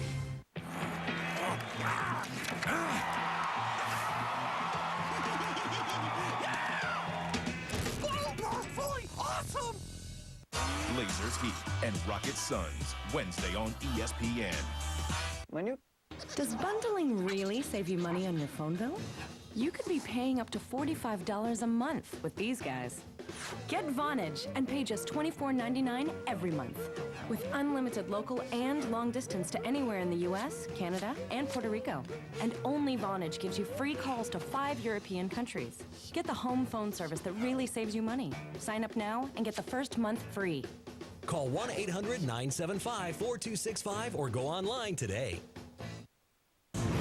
They are superstars on a global scale. They're fighting in the center of the ring. Undefeated Super Joe Calzaghe, lightning fast with superior skills. Calzaghe begins to hammer it home. Undeterred Superman Roy Jones Jr., big, bad, and supernatural. Jones gets his vindication. Now their worlds collide. Battle of the Superpowers, Calzaghe versus Jones. Saturday, November 8th, live on Dish Network pay-per-view. You're watching the Pontiac Performance Halftime Report. Trip to Iowa City for Joe Paterno was billed as the last remaining obstacle, or at least the most likely one, to a perfect season. Penn State up on Iowa 16-7. Ricky Stanzi, Harold Johnson-Culianos. 16-14, Anthony Scarano pondering the blown coverage. Derek Williams, direct snap, scored, Coach. Well, this Penn State bounces right back, take a 23-14 lead. Looks like they're going to be secure. Sean Green, the only running back in the country over 100 yards in every game, Mark. Does a terrific job of following his blockers into the end zone. Terrific offensive line for Iowa. 23-21, and now Daniel Murray, toe meets leather. High enough, long enough. Perfect season over for the Nittany Lions. Murray, the sophomore from right there in Iowa City, wins it 24-23, and it's a Pontiac game-changing nominee. Reaction after the game. Coach, what is it like to take down undefeated Penn State, number 3 ranked team in the country? Well, you know, we have so much respect for their program, their team. They're a fantastic football team, and it's a real tribute to our players. They hung it tough. They played a great 60 minutes. Our staff did a great job. Penn State's an outstanding team, too. We didn't play well the second half, but you got to be careful. I don't want to take anything away from Iowa. Iowa kids stayed tough, played hard. The quarterback played a heck of a game for them.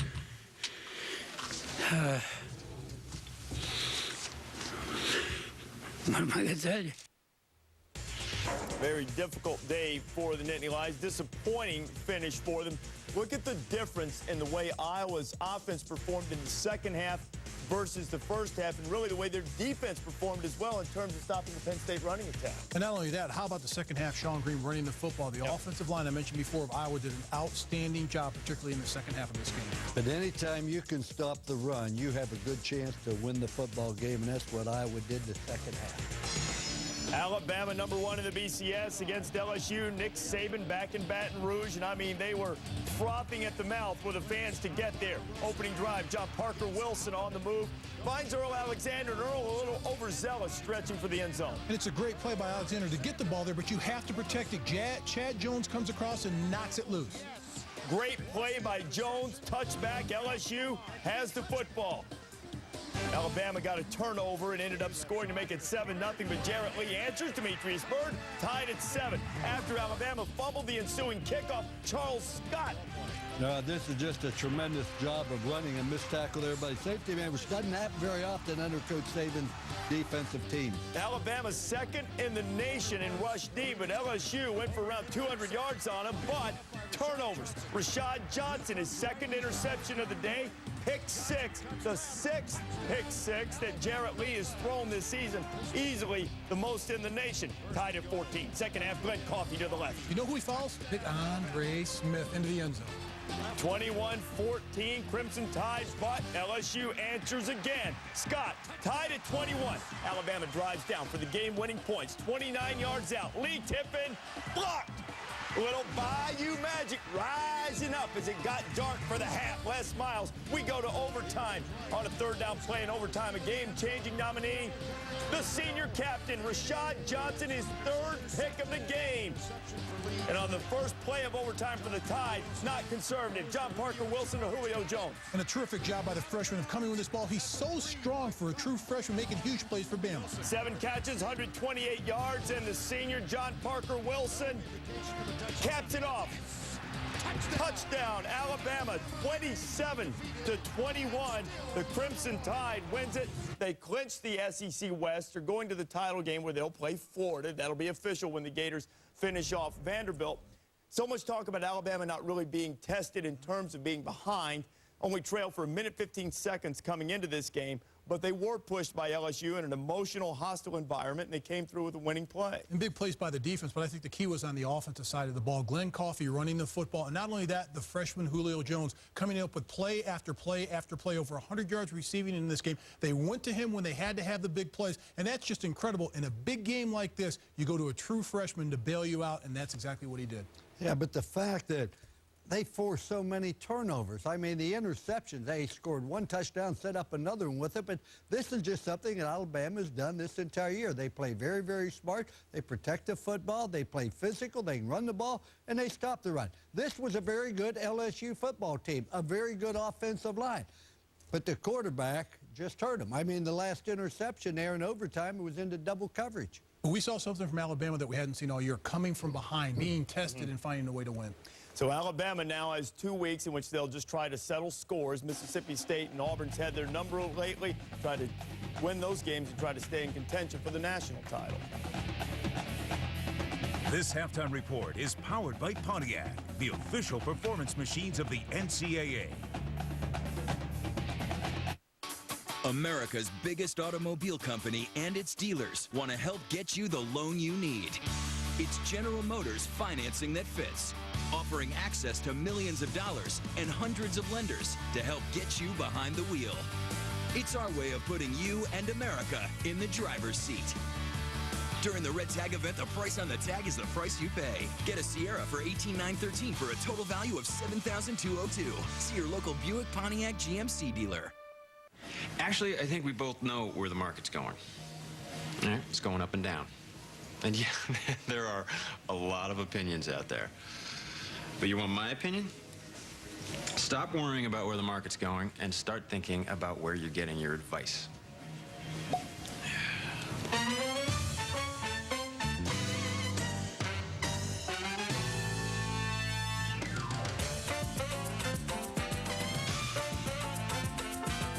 You know, scientific tests have proven that when you drink Dr. Pepper slowly, the 23 flavors taste even better. Hey, I get it, because half my life's been in slow motion. Watch this.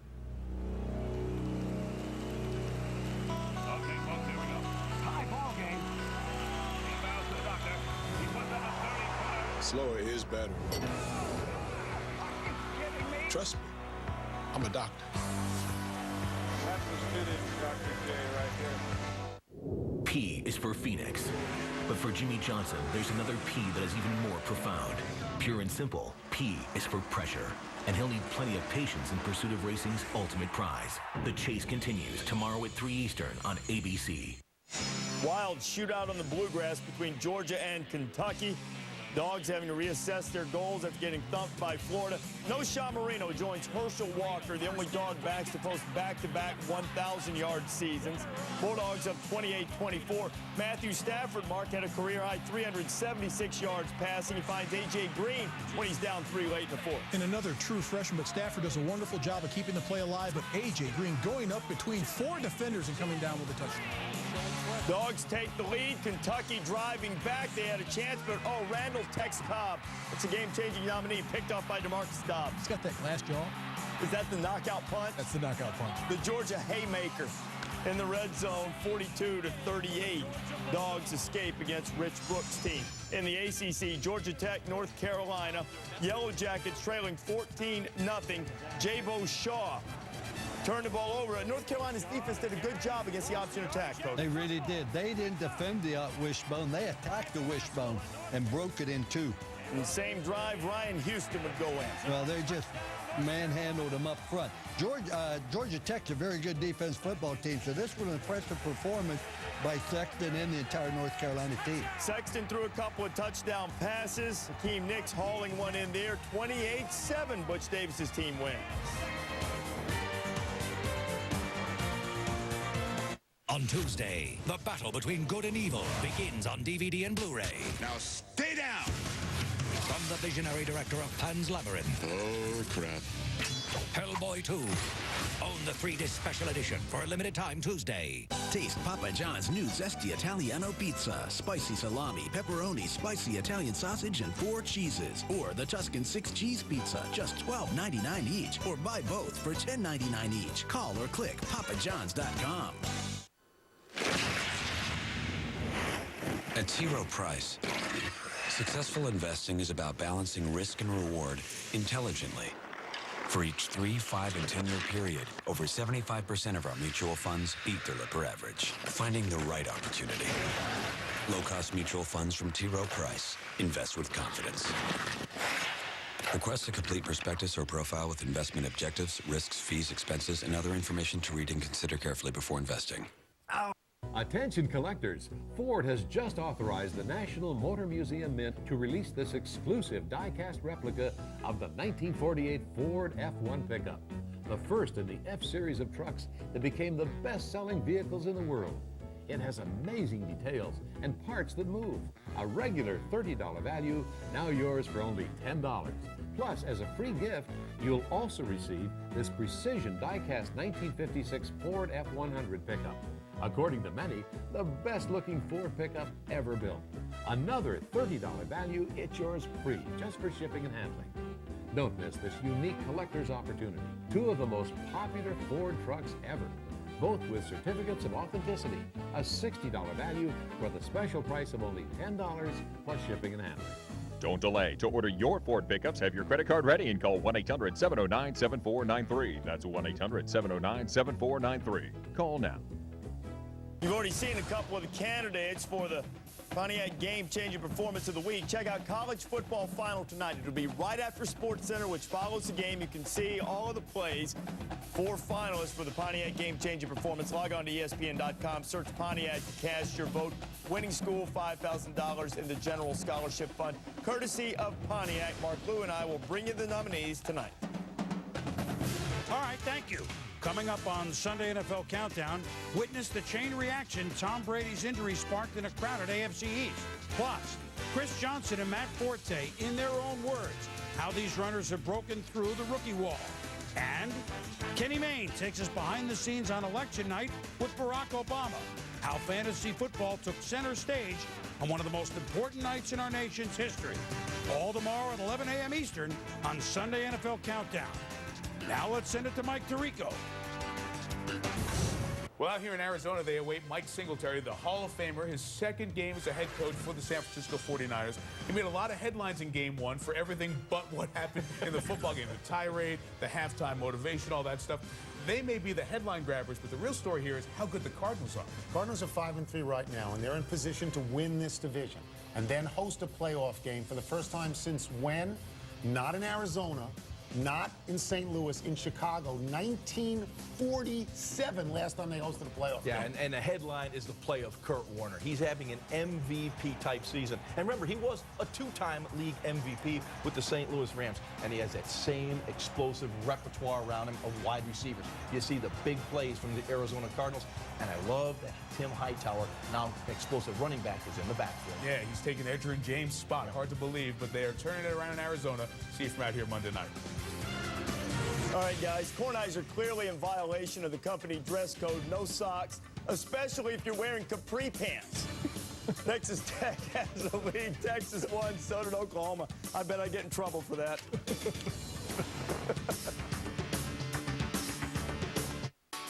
America's biggest automobile company and its dealers want to help get you the loan you need. It's General Motors financing that fits, offering access to millions of dollars and hundreds of lenders to help get you behind the wheel. It's our way of putting you and America in the driver's seat. During the Red Tag event, the price on the tag is the price you pay. Get a G6 for $19,528 for a total value of $3,057. See your local Buick, Pontiac, GMC dealer.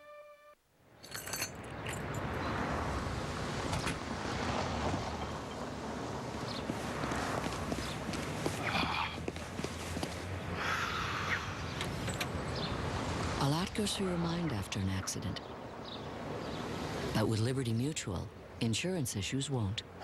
Man. Because we offer unlimited rental coverage, new car replacement, and accident forgiveness to help ease your mind. And that's our policy, Liberty Mutual Insurance.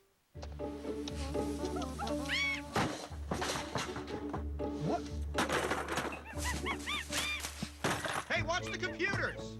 Come on, guys. The island's big enough for all of us. That's it. Truce! Get a scratch-resistant magnesium alloy chassis and architectural-grade aluminum construction with the HP Elite Book. It's loaded with features and ready for anything. For the latest in HP notebooks, visit CDW.com.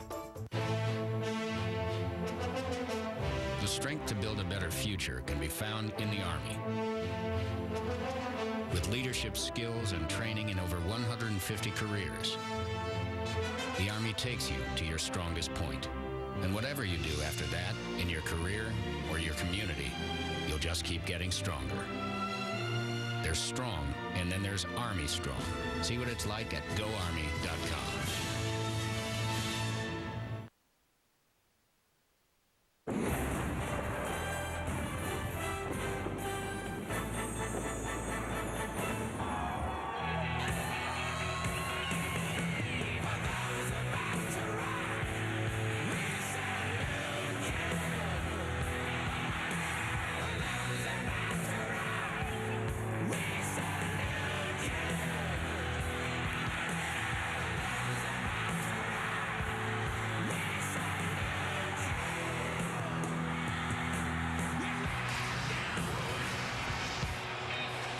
Welcome back to ESPN College Football Prime Time, presented by Hampton Hotels. The first half stats, nothing to write home about except the 2 Notre Dame turnovers.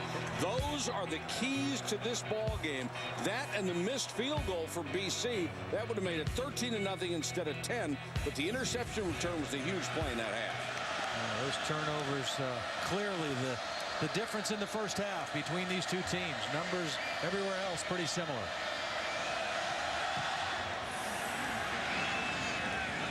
Boston College will get the first shot on offense. Jeff Smith on the return.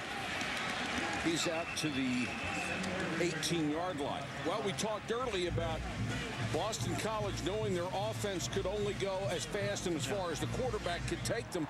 How do we evaluate? What are our car choices in this first half? Well, I'll tell you what, I'm going to give them a Honda Accord because I think Chris Crane has really played pretty well. I mean, I really think even though they've only generated 3 points, he has played solid. He's made good decisions of when to run, when to throw it away. He hasn't forced bad plays, and he's played to the strength of the team, which is their defense. Now, I think he'll have to do more in this half to secure a Boston College win.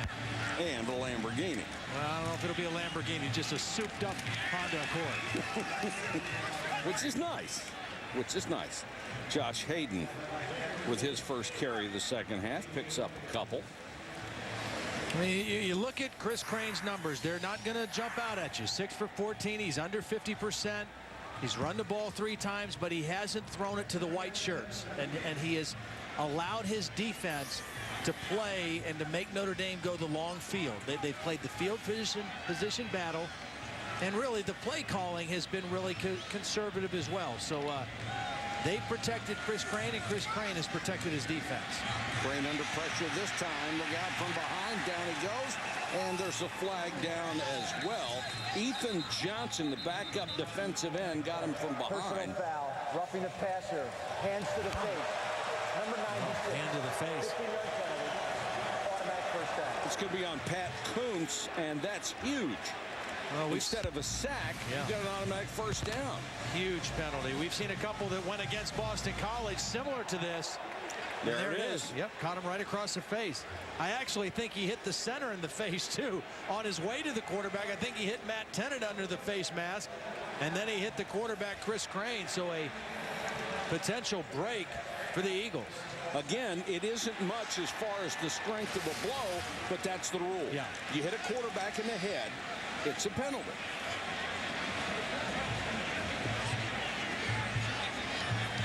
Now what do we got? We need an explanation, because now they're saying it's 3rd and 12. They waved it off. How can they wave it off? I mean, I understand you can wave off a penalty, but he hit him in the head. Unless they're saying he was across the line of scrimmage and therefore he's not protected anymore, but it didn't look like he was. That's the only way that I can think of that they would wave off that blitz coming. What a throw. Incomplete. Brandon Robinson couldn't hold it, and boy, are you right. Crane, what a beautiful throw. 3rd down and long.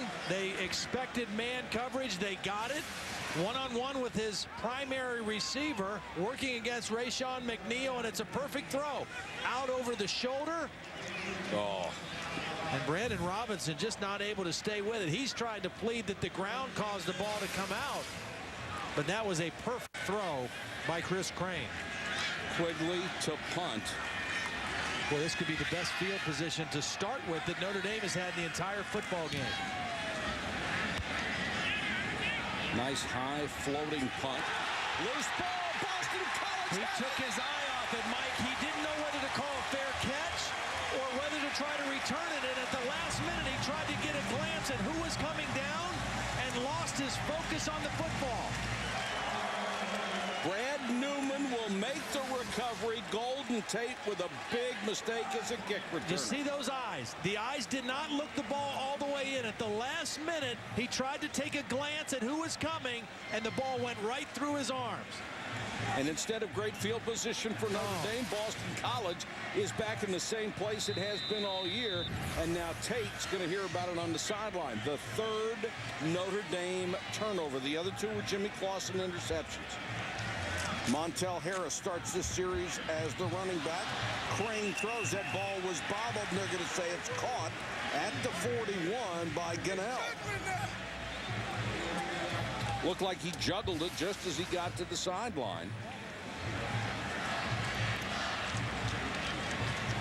Hard to tell from that angle. You've got to get 1 foot down with possession, and he's got it.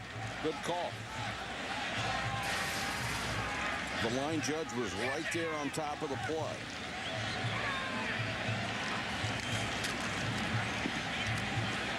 Crane again. On the run, throws incomplete. Well, the longer this game goes on, the more impressed I am with Chris Crane. Let's go to Holly Rowe. Well, guys, checking in with BC coach Jeff Jagodzinski at the half, he told me that they have to make something happen right here. He said, we're going to get the ball here to start the second half. We have to make plays downfield. He said, I feel like we're able to rush the ball. We have to set that tone. They had 77 yards in the first half, so it's something they feel like they can hang their hat on. But more importantly, he said, we have to execute on third down. He said, we've been terrible. Good thing our defense has been keeping us in it. Well, here they go right here. Third and very manageable right here for Chris Crane.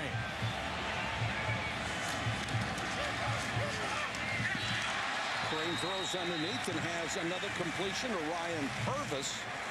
And Purvis will have a first down, upended by Kyle McCarthy, but not before he had first down yardage.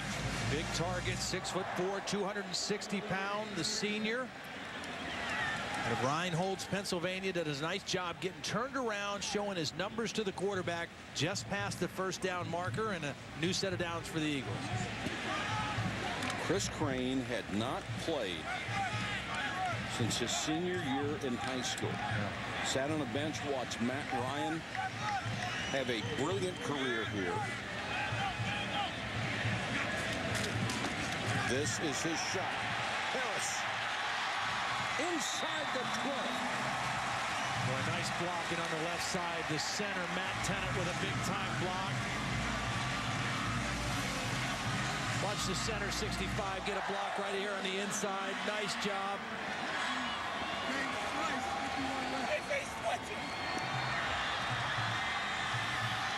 They hit him. Jeff Jagodzinski said he thought they could rush the football. That was a big opening that time for Harris. A touchdown here would make it a 3-score game. A field goal, it would still be 2. There's a quarterback keeper. And Todd, you said earlier, they can't ignore him. And again, they gave him running room this time. Well, you just have to do it. It's not a called keeper by the quarterback. That's the quarterback has to make that decision on his own if he sees that inside or the outside guy collapse and don't respect the quarterback. A great decision again by Chris Crane. Maurice Richardson was the defensive end. He was chasing the running back the whole way, and nobody accounted for the quarterback, and Chris Crane did the right thing. First and goal, Eagles.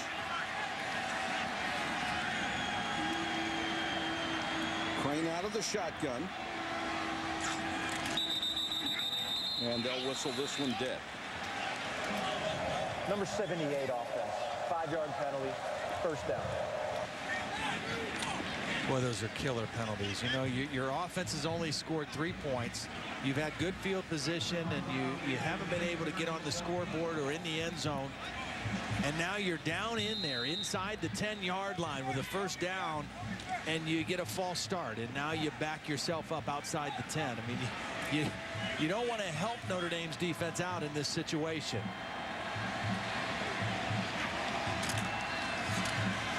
Harris just tripped up as he got inside the 10.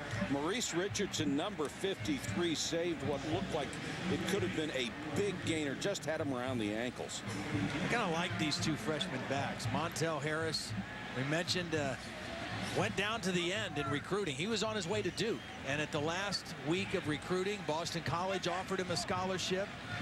From Jacksonville, Florida, went to Trinity Christian High School down there, and again, Jagodzinski told these two freshmen, you come here, you're going to start. And Josh Hayden and Montel Harris, two freshmen, the number 1 and 2 ball carriers. Crane, touchdown. Brandon Robinson, who dropped a bomb on a stop fade, beat Terrell Lambert. What a throw, what a catch. You practice this over and over. The way you rep it is you throw it to his back left shoulder, his back outside shoulder, and then the receiver stops and catches the football. Thrown in the right spot, run the correct way by the receiver. Nothing a defensive back can do in that situation. If the corner does not get his head around, if he's not looking for the football, you're right. He's got no chance.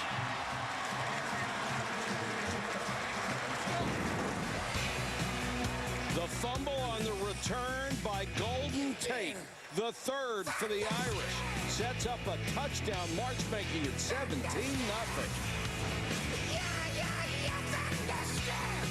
Introducing Taco Bell's new 89-cent Volcano Taco. With spicy lava sauce, it could be the spiciest taco ever. Working up a little bit of a lather here as they're leading 17-0 over the Fighting Irish of Notre Dame. BC has won 5 in a row in this series. Tell you what, they have come to play tonight, too, particularly on the defensive end, trying to avoid a 3-game losing streak. Lost their last 2, playing extremely well tonight. Golden Tate, who would love to atone for that mistake on the punt return. Boy, another penalty on a return. Got it out to the 32. During the return, look a block in the back. Number 25 return team. That's 2 on him. That's 2 penalties on returns for Jonas Gray of Notre Dame. And the turnovers has been the story tonight for Notre Dame. Jimmy Clausen with a pair of interceptions, one of which was returned for a touchdown. Another one killed a potential scoring drive for the Irish. And then here in the third quarter, they tried to get the ball for their first possession. It was fumbled by Tate, and it led to a Boston College touchdown. And a 17-0 Eagle lead at this point. And psychologically, Notre Dame needs something in the worst way. Clausen comes out, completes it to Tate. He's up to the 30. And if you're honest in your evaluation about the Irish, they are so much better than they were a year ago, but this is still not a really good football team. Well, and you've got to say this, too. I mean, they're 5-3 coming into the ball game tonight, but their wins have been against San Diego State, Michigan, who we know is a down football program, Purdue, Stanford, and Washington. They have not beaten anybody really of note this season. Their losses to Michigan State, North Carolina, and Pittsburgh last week in 4 overtimes. Clausen under pressure. Throws to Allen. Somehow stayed alive long enough to get the completion, but for no gain. Hertzlich again, very aggressive on defense. Boston College's defense is impressing me. I watched about 3 games on tape, and I was impressed, but I really thought they would miss. You know, they've lost 2 key starters off of this defense this year to injuries. Brian Toll, their starting linebacker, broke a leg in the Virginia Tech game. Alex Albright, their best pass rusher a year ago from a defensive end position, had a neck injury in the 2nd game of the season. Well, they haven't missed a beat tonight. They look outstanding. Come on a blitz. And Clausen can't get rid of it this time. Ramella from the right side gets his 2nd sack of the year. But it's the push inside that starts it. Watch the push inside again by Raji. He just drives the center right back into the lap of the quarterback, and as Clausen tries to move out of there, he runs right into Ramella. These 2 tackles, and most particularly B.J. Raji, who could very well be a 1st or 2nd round draft pick, they just clog everything up, and they push everything back. They don't just take up space. They create havoc in the backfield. They were trying to block Ramella with a tight end, and that didn't work.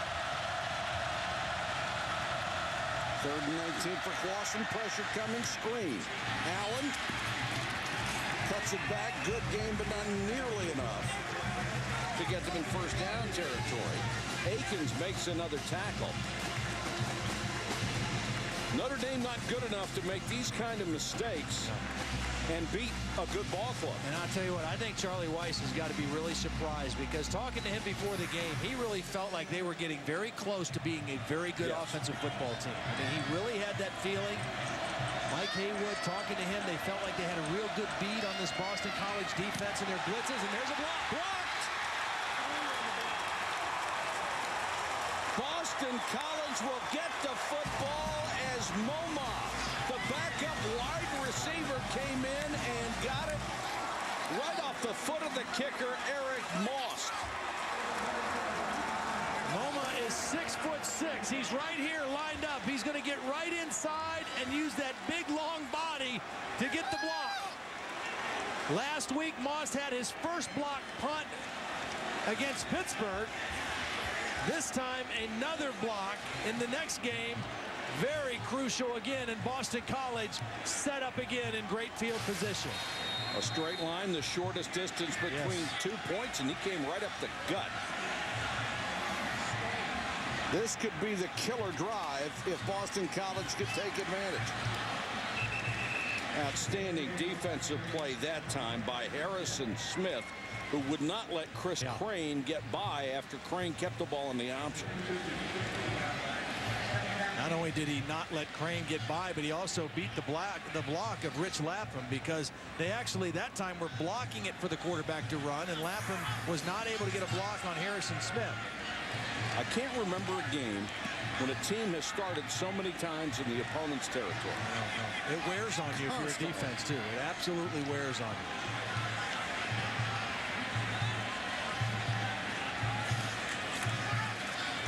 Crane, good protection again, throws underneath. And Robert Blanton showing closing speed on that play. This was last week in the close loss to Clemson. They were down 17-7 early in the fourth quarter. Justin Jarvis, a wide receiver, got the block. Roderick Rollins was able to pick it up and return it 25 yards for a touchdown, and that really started Boston College's comeback in that football game. So back-to-back weeks, block punts by wide receivers, and in this case, set up again for another scoring opportunity.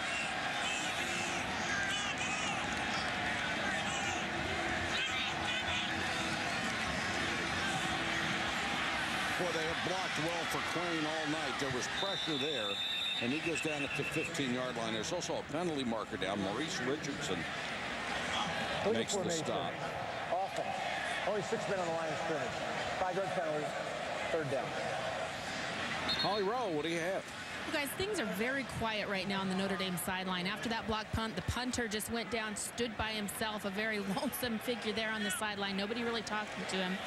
The offense is sitting here very low energy right now. Their coach, Rabbi Anello, one of the assistants, kept getting in their face, kind of talking to him like, guys, we just got to keep working. Let's keep working. But the BC fans are really getting on Notre Dame right now. I heard him screaming, do you guys have any heart? The Notre Dame players keep looking back, and it's kind of getting in their heads right now. Apanavicius will try the field goal. This will be from 32. He's 1 out of 2 tonight. They get 2 out of 3, and for this, or 1 out of 3 for the season. He is 8 out of 15. Ouch. Coming up, we'll remember another kick, the one that shocked college football 15 years ago.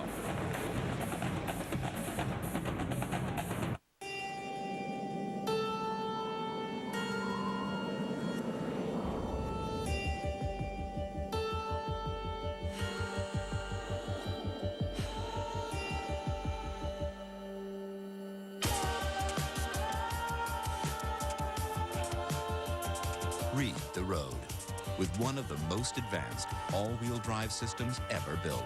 Introducing Saab Cross-Wheel Drive, available in the 9.3 sports sedan. Hey, Vincent! Go State! Hey, Ham. Why did that guy call you Vincent? Because that's my real name, Bergwood. It is? How do you know that? He's my Allstate agent.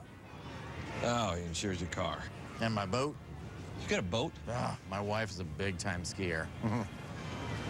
You're married? Allstate agents know who you really are and what you really need. Call one today for a free Good Hands coverage checkup. Are you in good hands? Where'd you meet your wife? Pilates. She's European. So I asked my dad where he wanted to go for his 60th birthday. Norway, he said, the land of our ancestors. We drank a pint at Ibsen's favorite pub. We sampled the local fare. We got new sweaters. It was the trip of a lifetime, Dad said, until we went to the Hall of Records and discovered we were actually Swedish. 2 tickets to Stockholm, please? Whatever your story is, your City card can help you write it, because City never sleeps. In Skywalker is the Republic's only hope. This Tuesday, the movie that launched the sensational new TV series is coming to DVD. Gotta keep up. This is where the fun begins. Star Wars, The Clone Wars. You can buy it Tuesday on Blu-ray and DVD. Rated PG. This is Kirk Herbstreit. You know you're a true Outback fan when you think cutting up the middle means slicing into our Outback Special sirloin. Big, bold flavors seared in. The kicker, just $9.99. Crave on.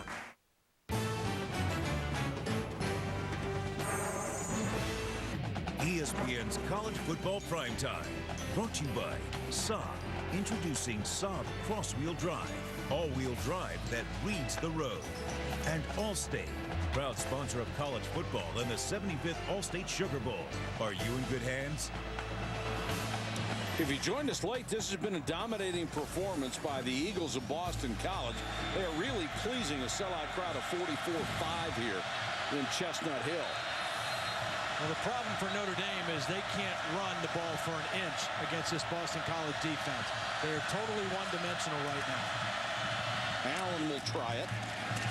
I mean, that was their 13th carry, and before that, only 12 yards rushing. Most of your big plays in the passing game are going to come off of play action, but when you can't run at all, you can't set up play action. So they've been totally one-dimensional to this point. Well, they're 91st in the country coming in and rushing. Their strength has been Clausen throwing the ball, but you can't be totally one-dimensional and hope to succeed. Well, and again, against a good defense where you get chances to get big chunks of yardage in your passing game, typically are off of play action, not drop back or not shotgun throws down the field. BC's defense has been even better than advertised. This one is underneath the Floyd incomplete. Let's check in with Reese. Mike, here's what's going on in the family of networks. You just see the catch in the middle of the field. I believe that was Edward Britton who made the grab. No, Detron Lewis, pardon me, for Texas Tech, giving the Red Raiders first and goal after an Oklahoma State turnovers. 28-14 there. Texas Tech trying to go up by 3 touchdowns. Florida blowing out Vanderbilt. Gators, once this is officially over, will be the SEC East champions. Game on ESPN2. It's 42-0. Thanks, Reese. Congratulations to Florida. Well, that should be some SEC championship battle between Florida and Alabama. Woo. Clausen under pressure, had to throw it high because he had linemen right in his face. Akins was coming on the corner blitz and made Clausen throw it away. Well, Frank Spaziani has known when to call the pressure tonight. This is an unblocked guy. It's a zone pressure, so it's not man-to-man coverage. It's still zone coverage on the outside, but an unblocked guy forces the poor throw by Clausen. Most will punt again. Remember, the last one was blocked. Gunnell is the deep man. Returnable kick. Gunnell will signal for a fair catch. Let's take a look back at 1993. 4th and goal from the 4 with the national championship perhaps hanging in the balance. McDougal. Touchdown, Dawson! 41-yard attempt to win the game and end the Irish national championship hopes.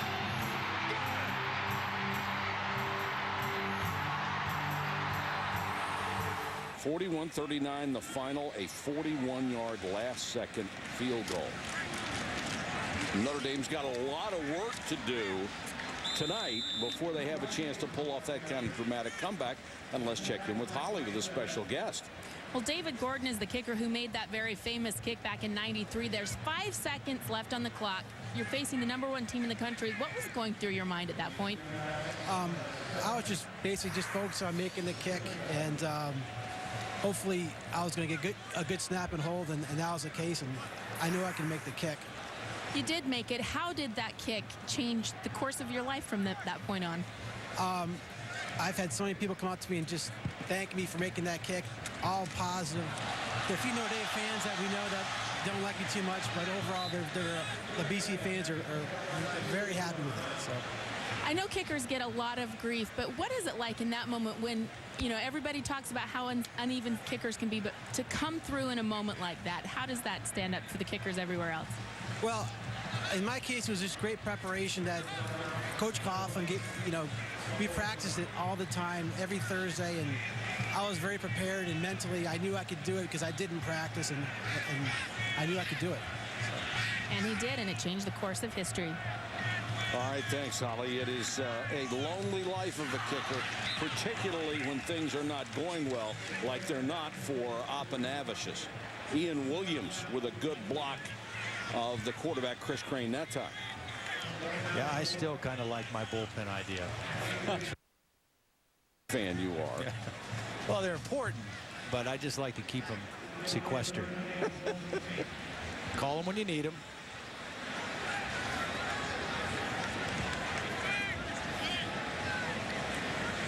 Golden Tate is deep, just inside the Irish 20. Clock running, 4:08 to go third quarter. Notre Dame's really going to have to step on the gas here. Tate to the outside, the kicker to beat. Golden Tate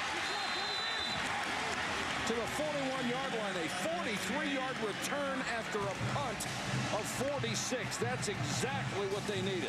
Well, Golden Tate is a special athlete. I mean, this guy was a running back in high school, a 10-8 100-meter guy in high school.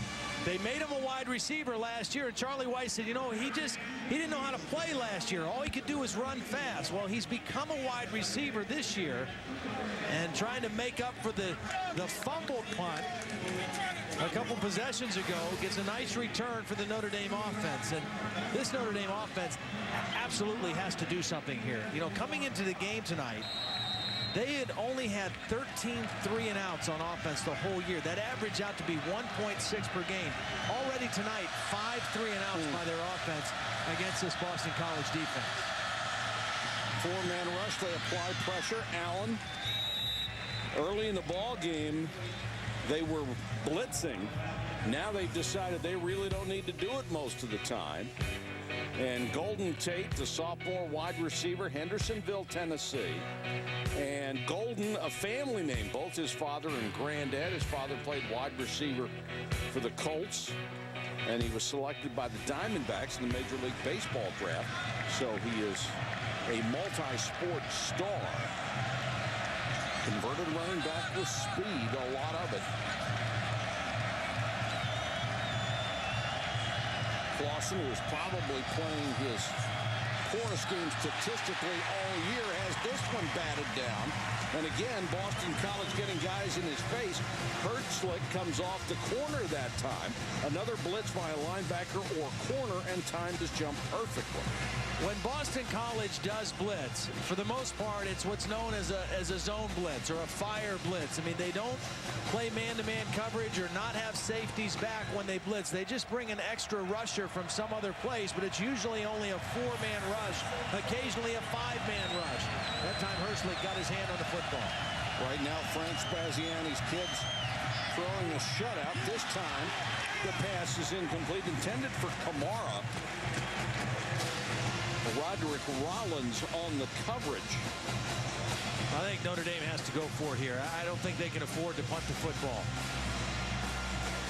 They've got guys open because the corners for Boston College, I mean, they kind of bail out of there. You can get an out route in against these guys, but you got to protect your quarterback first.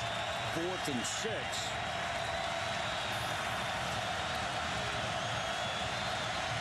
Boston College wanted to call a timeout here. Didn't like the way they were set up.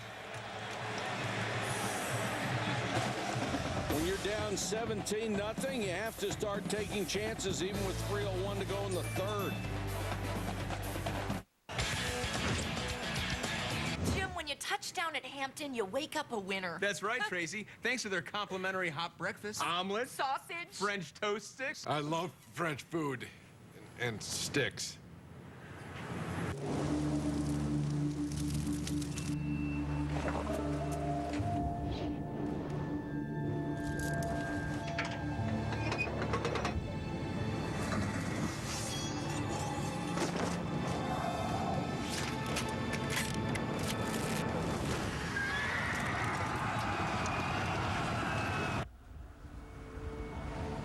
The all-new H3T, the most versatile Hummer ever.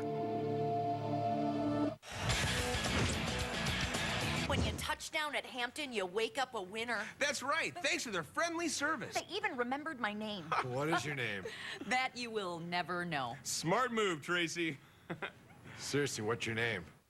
Ouch! Tired of getting nicks and cuts from blades that go ooh dull after just a few shaves? Introducing Save-A-Blade, the ingenious razor sharpener that can give you up to 200 perfect shaves from a single blade. Just slide the razor inside, press the button, and in seconds, your razor blade is like new again. Save-A-Blade's secret is our patented micro-honing technology. It works on all razors, even disposables. Independent laboratory testing proved that after 200 shaves, a razor sharpened with Save-A-Blade was virtually identical to a brand new blade. But that's not all. You'll also receive our Deluxe His and Hers 18-piece grooming kit. That's right, you get the Save-A-Blade razor sharpener and our Deluxe 18-piece grooming kit, a $50 value for only $19.99. But wait, call now and get our $5 rebate offer. And get all this for only $14.99. Call 1-800-709-1431 to order Save-A-Blade for $14.99 plus shipping after $5 mail-in rebate. That's 1-800-709-1431. Welcome back to ESPN College Football Primetime, presented by Hampton Hotels. Notre Dame going for it on 4th down from the BC 41 with 3:01 to go, third quarter. They are down by 3 scores.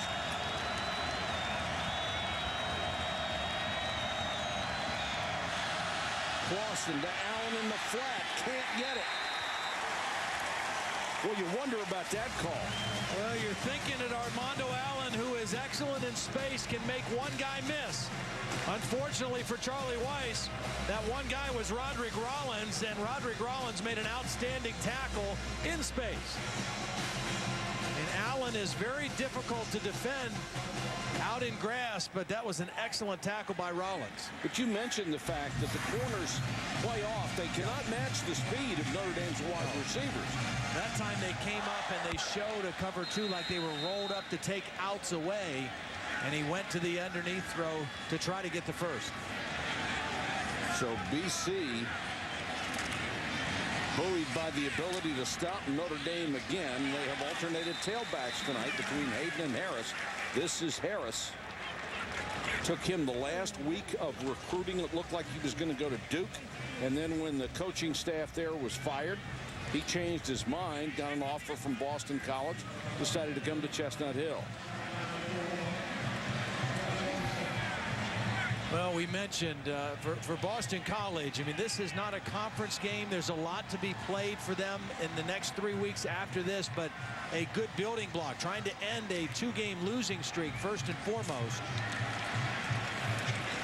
And as a quarterback, you've got to like the discipline that Crane has shown tonight. He's been in charge. He's been in control from the first quarter. He's not looked like he's been flustered. He's not looked like it's been chaos for him.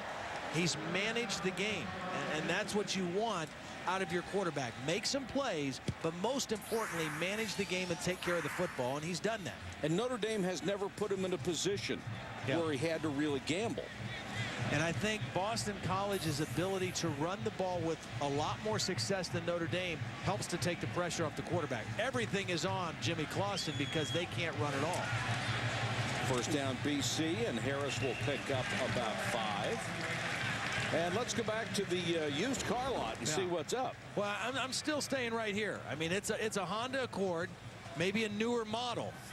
Again, I mean, they got in the end zone. Yeah, maybe leather seats, maybe even a sunroof. You know, that's pretty nice to have. CD player, but they're efficient right now, and they're getting the job done, and he's getting the job done. And Steve Logan, I think, is doing a nice job of managing his quarterback and calling plays that give him a chance to be successful. Harris again. Maybe a yard this time. With just 2 races left, the point lead is dwindling. Jimmy Johnson will try to hold off the hard-charging Carl Edwards as he strives for a 3rd straight Sprint Cup championship. The chase for the NASCAR Sprint Cup continues in Phoenix tomorrow on ABC. Our coverage begins with NASCAR Countdown at 3 o'clock Eastern. Time is getting short.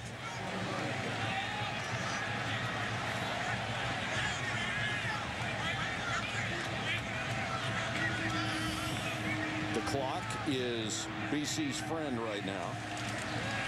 Crane under pressure. Blitz in his face. That would be the easiest pick they'd ever get. And this may be... Well, there's a late flag as well. Brian Smith was charging on a blitz and drilled Crane. Rashawn McNeil had the ball right in his tummy and couldn't hold it. Crane just trying to unload that before the sack by Smith and threw it behind his receiver and almost picked off by McNeil, as you mentioned. Could have been a pick 6, and that would have been a huge play.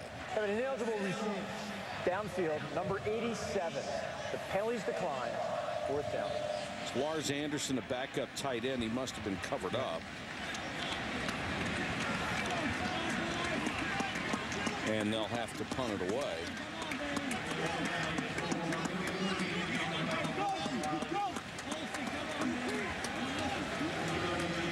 And Flutie is in to kick.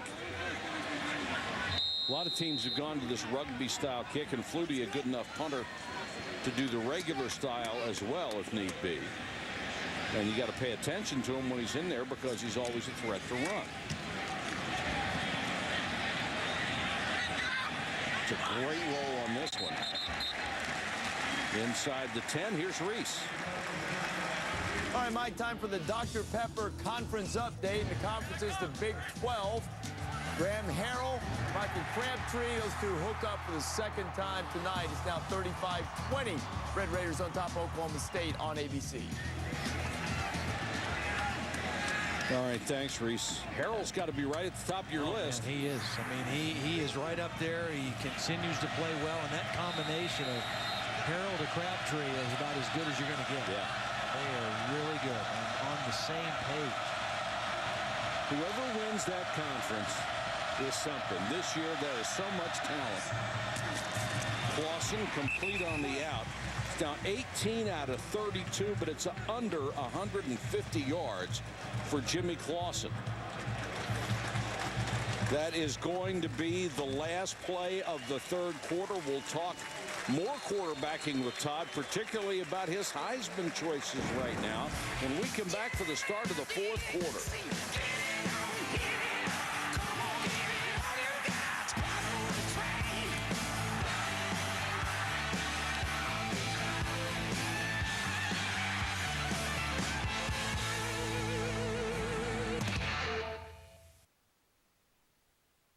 Sunday NFL Countdown, 11 a.m. on ESPN. You're going to need a wheelman. My job is to get you in. Your job is to drive.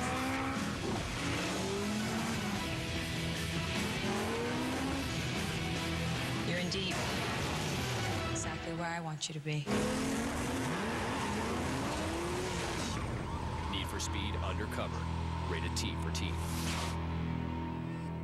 Now $1.99. Hey, boss. Do we have Aflac? Nah, we have something else. But if you're hurt and miss work, does it pay cash like Aflac does?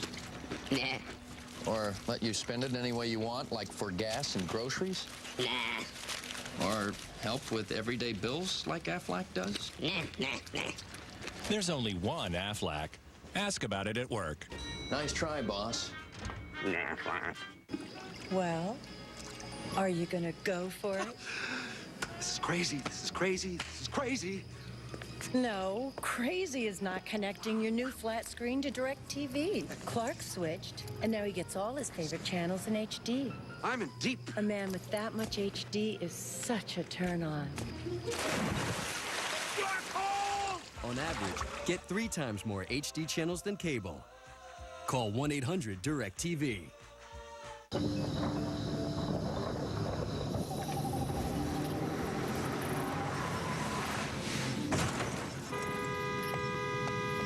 Miss Davis, this is OnStar. I've received a signal you've been in a crash. I'm contacting emergency services. OnStar reporting a front-end crash on Wakefield Road. Chevy Malibu, airbags deployed, injuries reported. Please respond. Ma'am, help is on the way. Okay. And I'll stay on the line with you till they get there. Automatic crash response, built into 11 Chevy models. Ground control. We have a problem. Switching to lithium power. I feel better already. Extreme power for all of your high-tech devices. Energizer Ultimate Lithium and Advanced Lithium. Energizer. Keep going. Have you always wanted to travel like James Bond? Well, then visit Orbitz.com for your chance to win one of 7 great Bond adventures, like a luxury vacation in London. Plus, save up to 50% off select hotels worldwide. Visit Orbitz.com today. It's not easy being green. Having to spend your whole life the color of the leaves. Yeah, we're getting a little punchy. No, I didn't. I was very impressed. 17-0 as we start the fourth quarter. Clausen trying to make something happen. Floyd, flag down. I think that was a catch.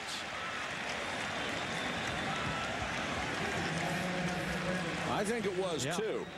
I think it was interference on Boston College and a catch. Number 9, defense. 15-yard penalty, automatic first down. You know, they've got to say it wasn't, but I thought it was. Yeah, well, they've got to get this guy involved. He's been too integral a part of their success this year offensively. Michael Floyd, the true freshman out of St. Paul, Minnesota, 6'3", 215 pounds. Was not a catch. Yeah. But they got to keep throwing it at him. Yes, they do. You know, I mean, they've thrown it to Tate tonight. They haven't given Michael Floyd as many opportunities to do something with the ball. Only 4 catches. I think they got to keep trying to feed him the football. He came in with 7 touchdowns. That's number 1 on the club.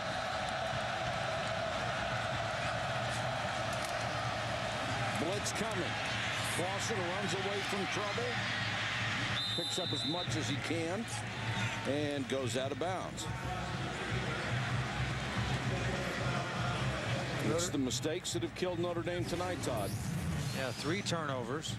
One of those interceptions returned for a touchdown, a blocked punt, a couple costly penalties, and really this is not a miscue, but just a no running game, virtually no running game. Boston College has done 2 things really well on defense tonight. They've stuffed the run, and they've not given up the big play. Boston has thrown 32 passes, only 2 completions for over 10 yards in the ballgame. Throws this one through the hands of Michael Floyd. That would have been a pick 6. DeLeon Gauze concentrating on the receiver. A little bit high, but a very catchable pass for Michael Floyd. Looked like he was looking upfield a little bit, seeing where he was going to run after the catch. You're right. It's a catch he's got to make. Yep. 3rd and 6.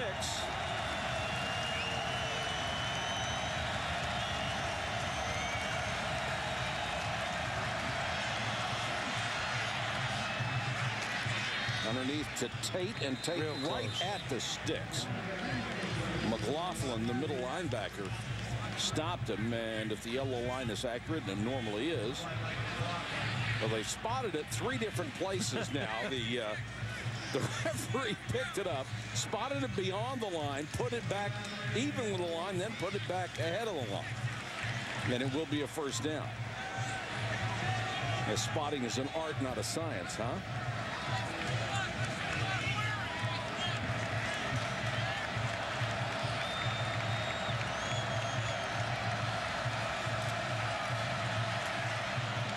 Clausen rifles this one, caught by Floyd. Floyd looking for a block.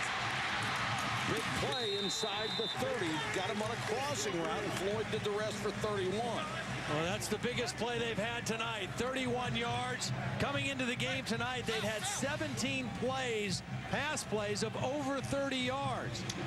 We just mentioned only 2 completions for over 10 yards before this one. 31 yards, and again, you see the skills and the talent after the catch of Michael Floyd. Big, strong, and fast.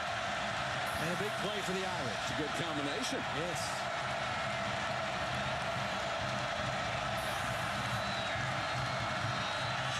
Clausen for the end zone. Too high, picked again. Every time Clausen has tried to throw against cover 2, he is overthrown because of the underneath coverage on his intended receiver. Once again, he's trying to hit his tight end, Kyle Rudolph, and there's underneath coverage that forces the high throw. This time it was Francois, number 35, with the underneath coverage, forcing the high throw, and the second interception of the ball game for Paul Anderson. Boy, if they ever need a wide receiver in a pinch, go to Anderson. That was a great catch. His 5th of the season, the 2nd of the game. And that's just got to knock the life out of Notre Dame. Well, I am so impressed with the discipline of the drops of the Boston College linebackers. I mean, we have seen it all night. McLaughlin has done it. Herzlich has done it. Francois has done it. They get under those routes, and there's no place for the quarterback to throw the football except over the head of the receiver. And that ends up bad for the Irish. Well, when you have that, don't you have to go somewhere else? Yeah, you have to. I mean, you can't get locked in there thinking just because this is what the coverage says, you've got to see that underneath coverage as well. Sometimes a quarterback with a great arm has too much confidence that he can stick the ball in anywhere. And Notre Dame is challenging this call, and I don't know how much they believe that it was not an interception and it's just reached the point of desperation. But that is a brilliant catch. By rule, if the ball hits the ground, it is not an interception. The official had the same angle we did and couldn't tell. Look how Anderson turns. That was his elbow body. that hit, not the football. That was his elbow that hit the ground. He had to be a receiver in a previous life because After review, the ruling on the field is confirmed. The receiver had his arms underneath the ball and securely had the ball. It is an interception, a touchback. Notre Dame will be charged with their first time out of the half. Receivers will start to roll to protect that ball, and that's exactly what he did. Coming into the night, he was tied for the team lead with 3 interceptions. 2 more tonight puts him square in front with 5. And again, for Chris Crane, it's be smart with the football. Turnovers have destroyed Notre Dame tonight, and your ability to protect the football has been a big key to your success. There's not going to be anything real fancy coming from BC's offense right now. Harris gets a couple on the ground. Here's Holly. Well, guys, when we spoke with Notre Dame quarterback Jimmy Clausen this week, he said his biggest concern playing against BC was how confusing they are in the back end of their defense. He said they show a real vanilla look, and then they roll. They change a lot of different things. He said, you know, I have concerns with that because what they show you pre-snap isn't what you always get. Now, he told us the safeties will always tell you where the ball is going to go, but guys, it seems like he's really had some trouble deciphering what this BC defense does. They're pretty tricky back there. Well, you know, it's crazy, Holly, because I don't know that he's having trouble reading the coverage, but he's just making bad decisions of where to throw the football because the safeties are telling him what the coverage is, but he is not appreciating or he's underestimating the underneath coverage that the linebackers are providing for Boston College. Well, there's that old line you hear from quarterbacks and coaches, safeties don't lie. Yeah. They have to play certain ways in certain defenses, and they're always going to tell you if you're smart enough to figure it out. But the bottom line is, BC's defense has been terrific. They absolutely have. Raining harder now, which is not going to help Notre Dame's cause. And the clock just continues to tick away. They'll whistle this play dead. Right now with Chris Crane.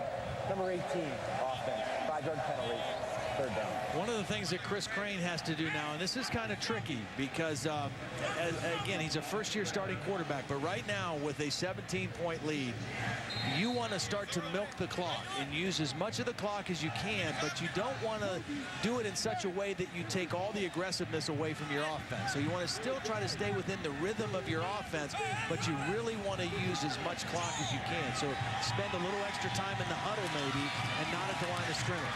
Notre Dame was late getting a defender on the field. Montel Harris with a nice run. Here's Reese Davis.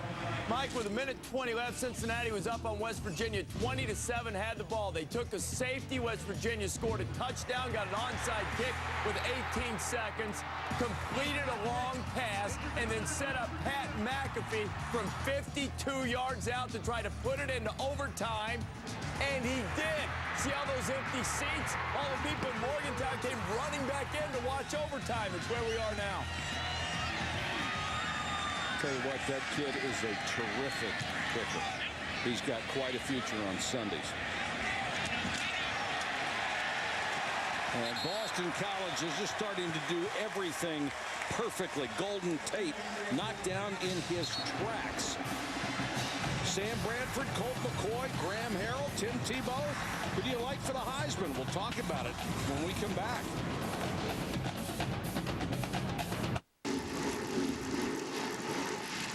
Disciplined investing. It isn't about star fund managers. At T. Rowe Price, it's about experienced investment teams that stay the course. For each 3, 5, and 10-year period, over 75% of our mutual funds beat their Lipper average. Low-cost mutual funds from T. Rowe Price. Invest with confidence. Request a complete prospectus or profile with investment objectives, risks, fees, expenses, and other information to read and consider carefully before investing. 4 out of 5 dentists surveyed would recommend Trident for their patients who chew gum. But what about the 5th dentist? Yes. Yes. Yes. Yes. One thing's for sure, great tasting Trident is good for teeth and is now accepted by the ADA. Next on SportsCenter, a wild one at LSU, how the Tigers forced overtime and why Alabama is still #1. See why Penn State's title hopes took a huge hit and what Tony Dungy says the Colts must do or else no playoffs. Let's take a look at the ESPNU All-State Standings Review. Trouble at the top for Joe Pa and my partner. Pretty tough day to go through when your heart gets involved, isn't it? Yeah, it is. But Iowa deserved to win. There's no question. They outplayed Penn State today. So Penn State is going to drop out of the national championship picture. Allen on the draw. There is a flag down on the play. And Allen out to about the 38-yard line will check the penalty. Offsides, line up in the neutral zone. Number 47 defense. The penalties decline. Result of the play is first down. They'll decline that penalty and take the gain. And, of course, Alabama struggled. Texas Tech looks like they'll solidify their hold on #2. And probably the teams just below Penn State will move up a notch. Yeah. Nobody seemed to do anything out of the ordinary. Well, I think Penn State, they may even drop below a couple of those other one-loss teams. I could see them dropping below Florida, USC, Oklahoma. Now the Big Ten becomes very interesting because you've got Ohio State, Penn State, and Michigan State all right there together. But it certainly ends the dream of Joe Paterno of having a national championship opportunity. It's going to be very difficult, but remember, November isn't over yet. Last year we thought we knew what was going to happen, but we obviously didn't. And it's no easy road for Texas Tech to finish this season either. Alabama, of course, will play Mississippi State and Auburn, and then they're going to have to play presumably Florida in the SEC I think that's already set. Game. Yeah, I think Florida's already locked up the SEC East. And talk about a showdown. Yeah, that will be, because Florida playing extremely well right now, much better than earlier in the year. Reese Davis, what's happening with Texas Tech? It's the Michael Crabtree Show making a statement again. Graham Harrell put it up there for 05. He'll pull it down for you. Red Raiders 42-20 on ABC, making an emphatic statement for their place atop the Big 12. 42-20. Unbelievable. Talent galore in that conference. Allen underneath. And Boston College is going to give them just about all of those that they want. There's a flag down back near Clausen. Yeah, we got another roughing the passer. Number 52 in the defense. Contact to the helmet. 15-yard penalty and an automatic first down. That's Austin Giles, whose brother Zach was a center for 4 years at Notre Dame. And look at Frank Spaziani out there to meet him. I mean, he doesn't want any of his guys doing anything at this point to take away from what his team is doing. The end of the throw. Austin Giles, it's just the hand up there above the head. I mean, the tackle wasn't so much as it was the, now it just. Boy, that's a tough call. Yeah. And some frustration on the part of Jimmy Clausen as well. Clausen trying to scramble, look out from behind. Down he goes to the 28-yard line. Good closing speed by Ramella. The defensive end got Clausen. In this Boston College defense, last year, they finished #2 nationally in rush defense. And coming into the game tonight, the second best defense in just about every category in the ACC behind Florida State. The only team playing better defense in the league than Boston College. They only have 228 yards in total offense so far tonight against that BC defense. Rudolph, the tight end, makes the catch. Guys like Herzlich have really played well. Their linebackers are very active. They have those two tremendous tackles to keep the pressure off of the linebackers. And Herzlich one away from double digits. I thought it was a funny story, too, when we were visiting with him yesterday. After we got done visiting with him, very pleasant young man, he left the room and came back in a little bit later. He said, you know, I want to tell you this other story. I got a call from my grandfather. I'll tell you after this play the rest of that story. Boston for the end zone overthrown. Anyway, he said his grandfather called and said, hey, tomorrow in the game, you may want to take it easy on the fullback for Notre Dame, Asaph Swoop, because he's dating your cousin. So, well, we'll just have to see about that. Mark Herzlich, an outstanding football player for these Eagles. We get a lot of smart kids at both of these schools. They're always near the top of the graduation rates for football players. Notre Dame was #1. Boston College last year was #1 for schools in the top 25. 4th and 1, Notre Dame obviously will have to go for it. Allen, the tailback. My goodness. If they got it by an inch. What defense? And this B.J. Raji is everything he was advertised to be. I mean, I knew coming in that Frank Spaziani said he's the real deal. And you watch him on tape. He's powerful. He's quick. He is a dominant defensive interior lineman. And that looks about 2 feet short. Gosh. Yeah, he is. He is quite a player. And when you have those 2 tackles that can stonewall the middle, there's a lot of things you can do. Yep. And Boston College will take over on downs. What a defensive show by these guys tonight.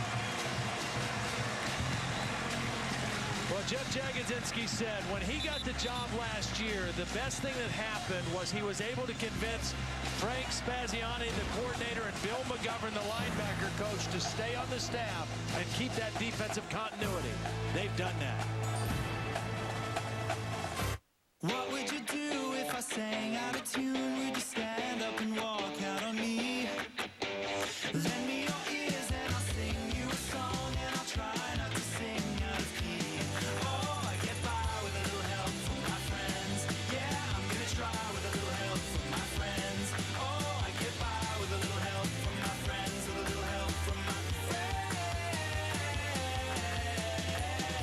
At Hampton, we love having you here.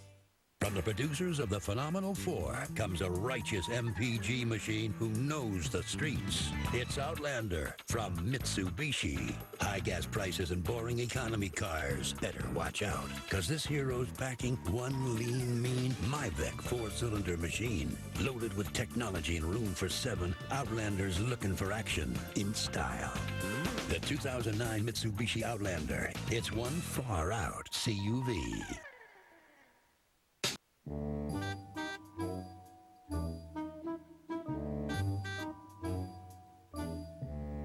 Change it up a bit, and you're sure to get a reaction. Don't let erectile dysfunction slow things down. Viagra, America's most prescribed ED treatment, can help you enjoy a more satisfying sexual experience. To learn more, cruise on over to Viagra.com. Ask your doctor if your heart is healthy enough for sex. Don't take Viagra if you take nitrates for chest pain, as it may cause an unsafe drop in blood pressure. Side effects may include headache, flushing, upset stomach, and abnormal vision. To avoid long-term injury, seek immediate medical help for an erection lasting more than 4 hours. Stop taking Viagra and call your doctor right away if you experience a sudden decrease in vision or hearing. Now's the time to get moving and ask your doctor if Viagra is right for you.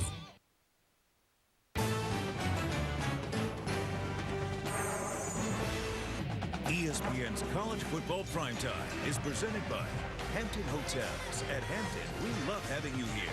And in part by the Phenomenal Four from Mitsubishi. 4 cars, 4 cylinders, 0 compromises.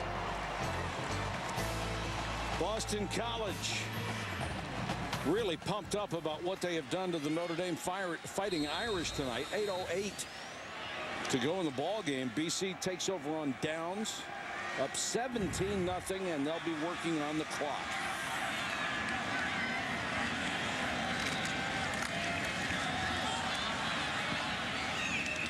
Lose a couple on the run with Josh Hayden. Let's check in with Reese.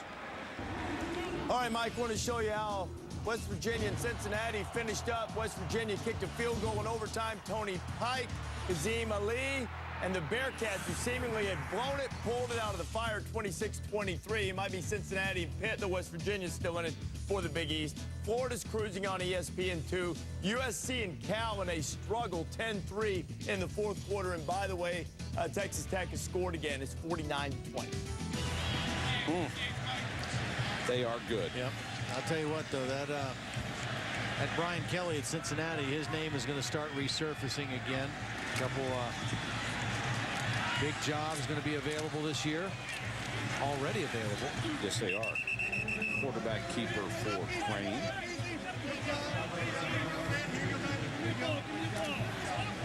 Which I think the biggest job opening right now is at Clemson. I think that program really, I mean, obviously Tennessee is huge, but Clemson, if you're there and you're successful and you know what you're doing, you've got a chance to dominate a league. Well, the thing about Clemson to me is that Clemson has an SEC mentality and I think an SEC stadium, resources, approach to the game of football, but they play in a league that doesn't compete quite as hard week to week as I shouldn't say doesn't compete as hard, but just isn't as challenging week to week as the SEC. I mean, Tennessee's got great resources and great facilities, and you know, I mean, as good as it gets in college football. But boy, you've got you know, the SEC has changed a lot since the early days for Philip Fulmer when he was winning SEC championships, and he won the national championship in 1988. It was Florida and Tennessee, and that was pretty much it on that side of the ledger. And how about the guys in the rumor mill who have already said no to the possibility even of going back to Tennessee? I mean, David Cutcliffe at Duke said, I'm at Duke. I'm not going anywhere. Butch Davis, and I don't blame Butch Davis either. I think I watched his team on tape against both Notre Dame and Boston College, and North Carolina is a team that is very close to being good. I mean, some very good talent. Yes, they do. Number 19, offense, 5-yard penalty, fourth down. And that's Steve Spurrier said the same thing, that he wasn't going to go back. Yeah, and that's the same argument for Butch Davis. I mean, you play in a league in the ACC, if you can recruit the kind of talent he's accustomed to having, he can make some real noise in that conference and get to BCS bowl games.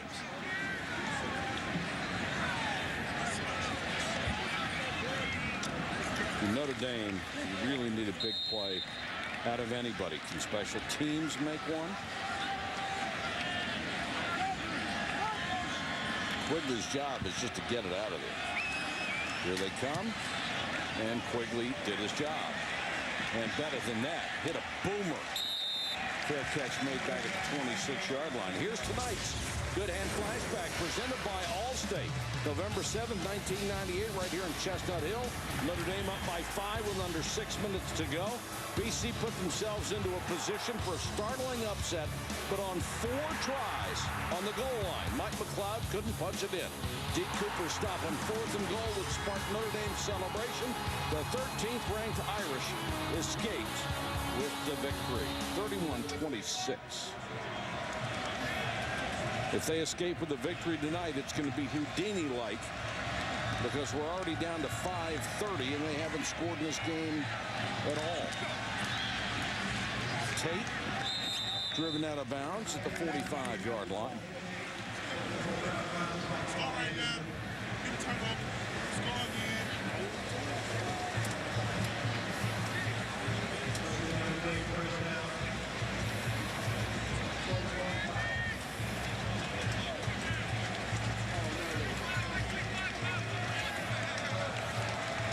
Clausen has had a very pedestrian night, as has the rest.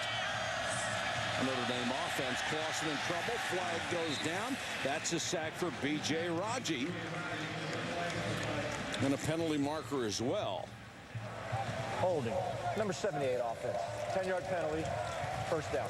Trevor Robinson, only the 5th true freshman ever to start on Notre Dame's offensive line. This was a team that gave up 58 sacks a year ago. That's almost an unimaginable number, especially if you're a quarterback. You just can't imagine being hit that many times. Well, the thing you got to remember, though, is that with sacks, it's not always just the offensive line. Now, I say that because my dad was an offensive line coach for about 30 years, so I have to say a good one. And a good one.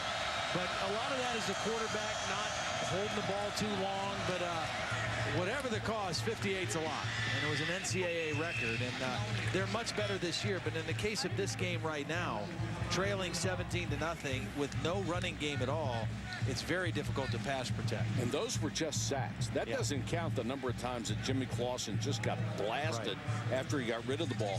He was beaten up so badly they had to bench him the last 2 games of the season just basically to save him. Yeah.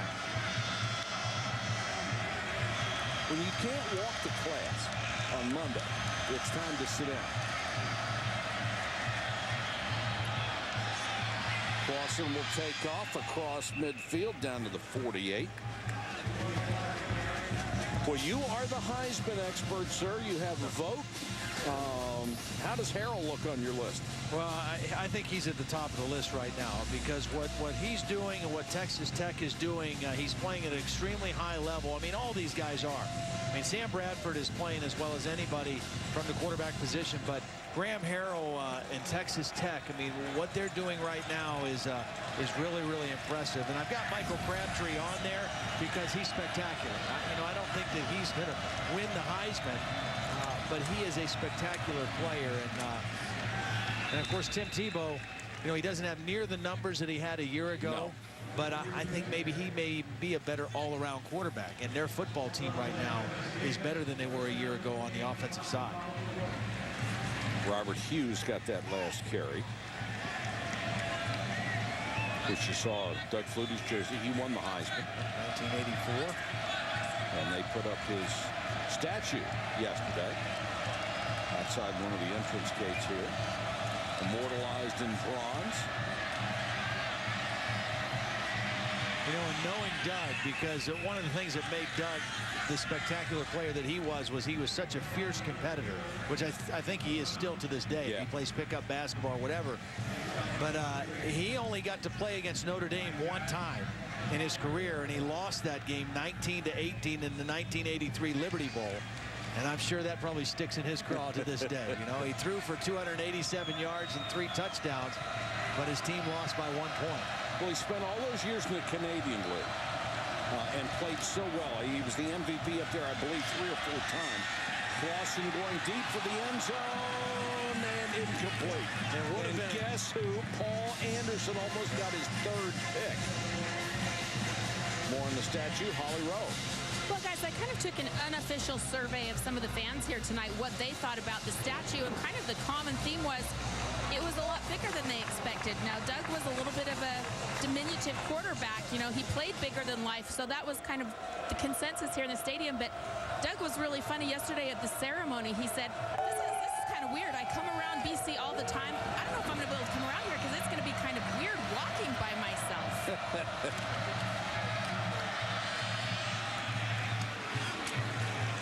When he finally got back to the NFL in the late stages of his career and still succeeded, I think that was probably the hallmark of his career in the pros. Because everybody said, well, there's no way at that size that you can play quarterback in the NFL. Those days have passed. Yep.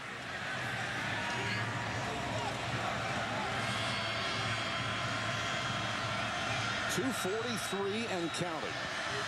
Clausen again looks for the end zone, throws underneath. Is it intercepted? It is. Donnie Fletcher, that talented freshman. And boy, that secondary, what a bunch of ball hawks they've been tonight. Well, that's how many interceptions now is that? 4th interception. Coming into the game, they had 14. Donnie Fletcher from Cleveland Glenville High School. Bet you don't know their nickname. No. The Tar Blooders. Whoa. The producers of the Phenomenal 4 comes what critics give 5 stars and hail as a top safety pick. It's Outlander from Mitsubishi. Out to make safety sexy. With active stability control and a 10-year, 100,000-mile powertrain warranty, Outlander's down with safety and serious peace of mind.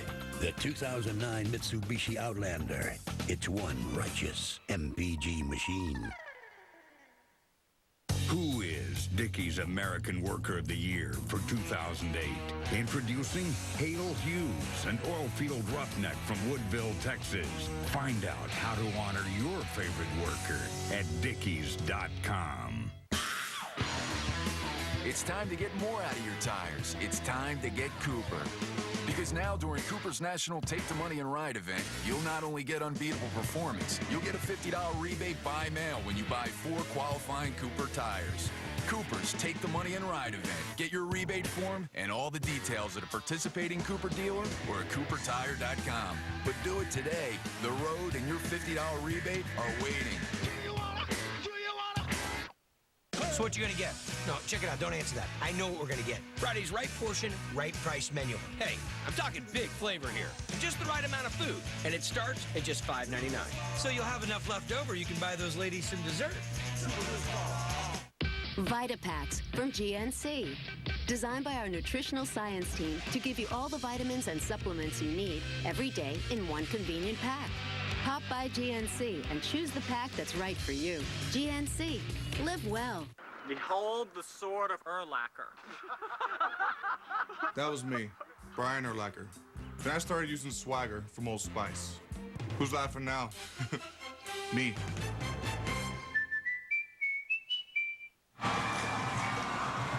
Coming up next on ESPN at SportsCenter, some of the stories they'll be covering.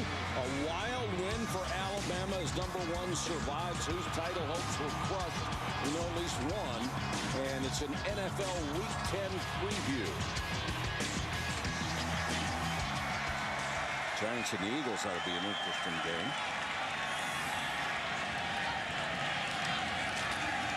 Well, Boston College, you're always looking for a statement when certainly this was it.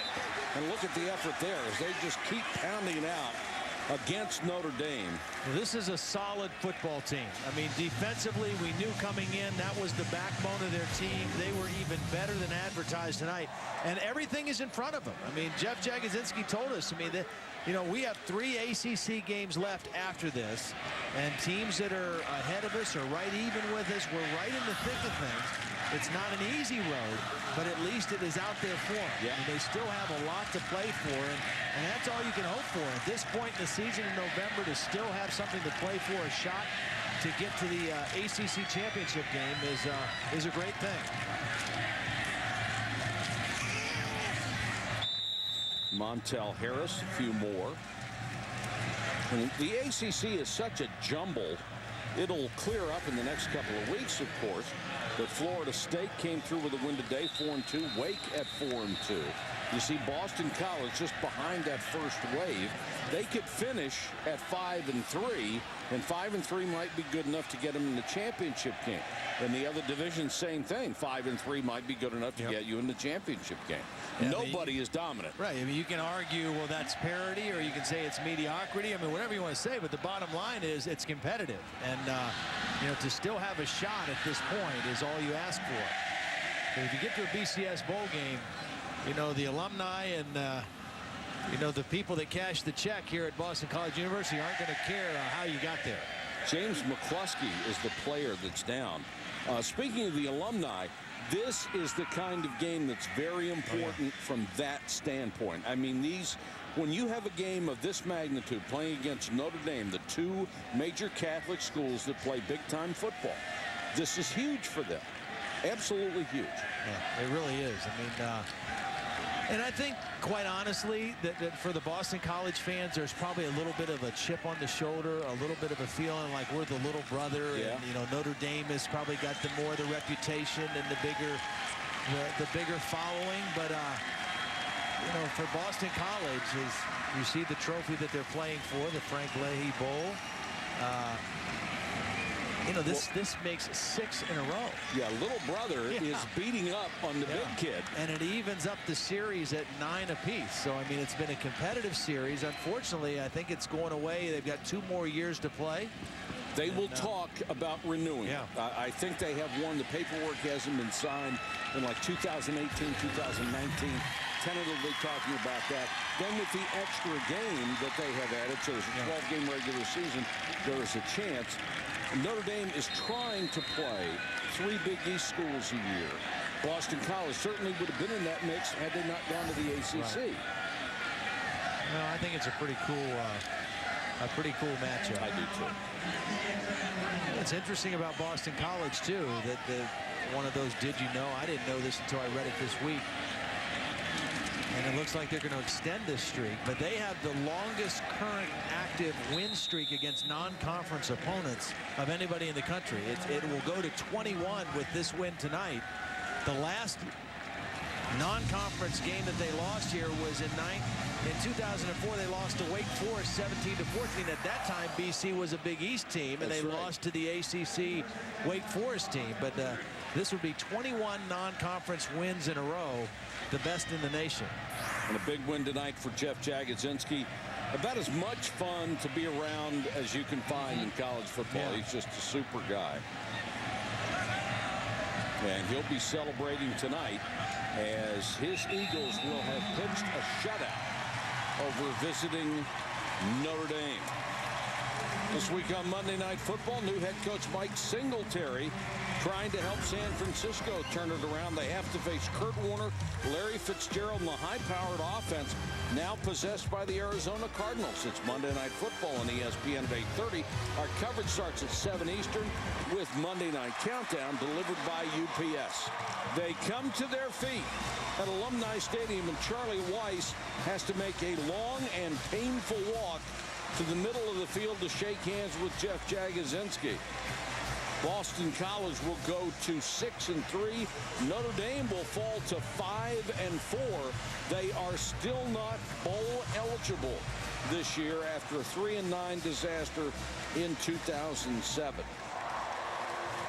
BC earned it tonight, Todd. Absolutely. They were clearly the best team on the field tonight.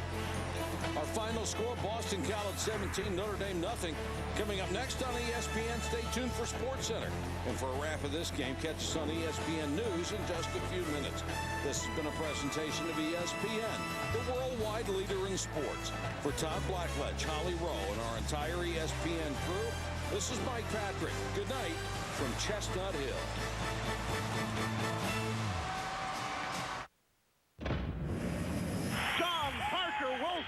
Keeps the Crimson Tide undefeated. This is SportsCenter. It's a Saturday in November. You knew someone in the BCS top 3 would take a hit.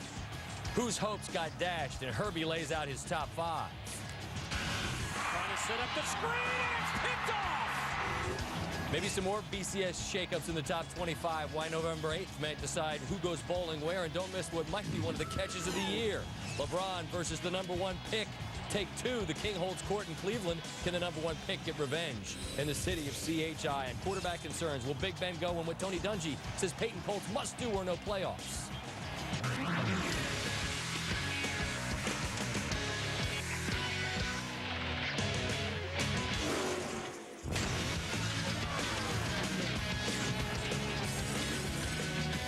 Buckle up. Welcome to the show. Carl Ravitch, Scott Van Pelt. We like to call this the no breaks edition of SportsCenter. When the Jones-Calzaghe fight starts, incidentally, we'll give you round by round on the bottom line. And, Ravi, we begin with a homecoming of sorts in Baton Rouge. Right. Not often you head back home and you find the good folks burning your likeness.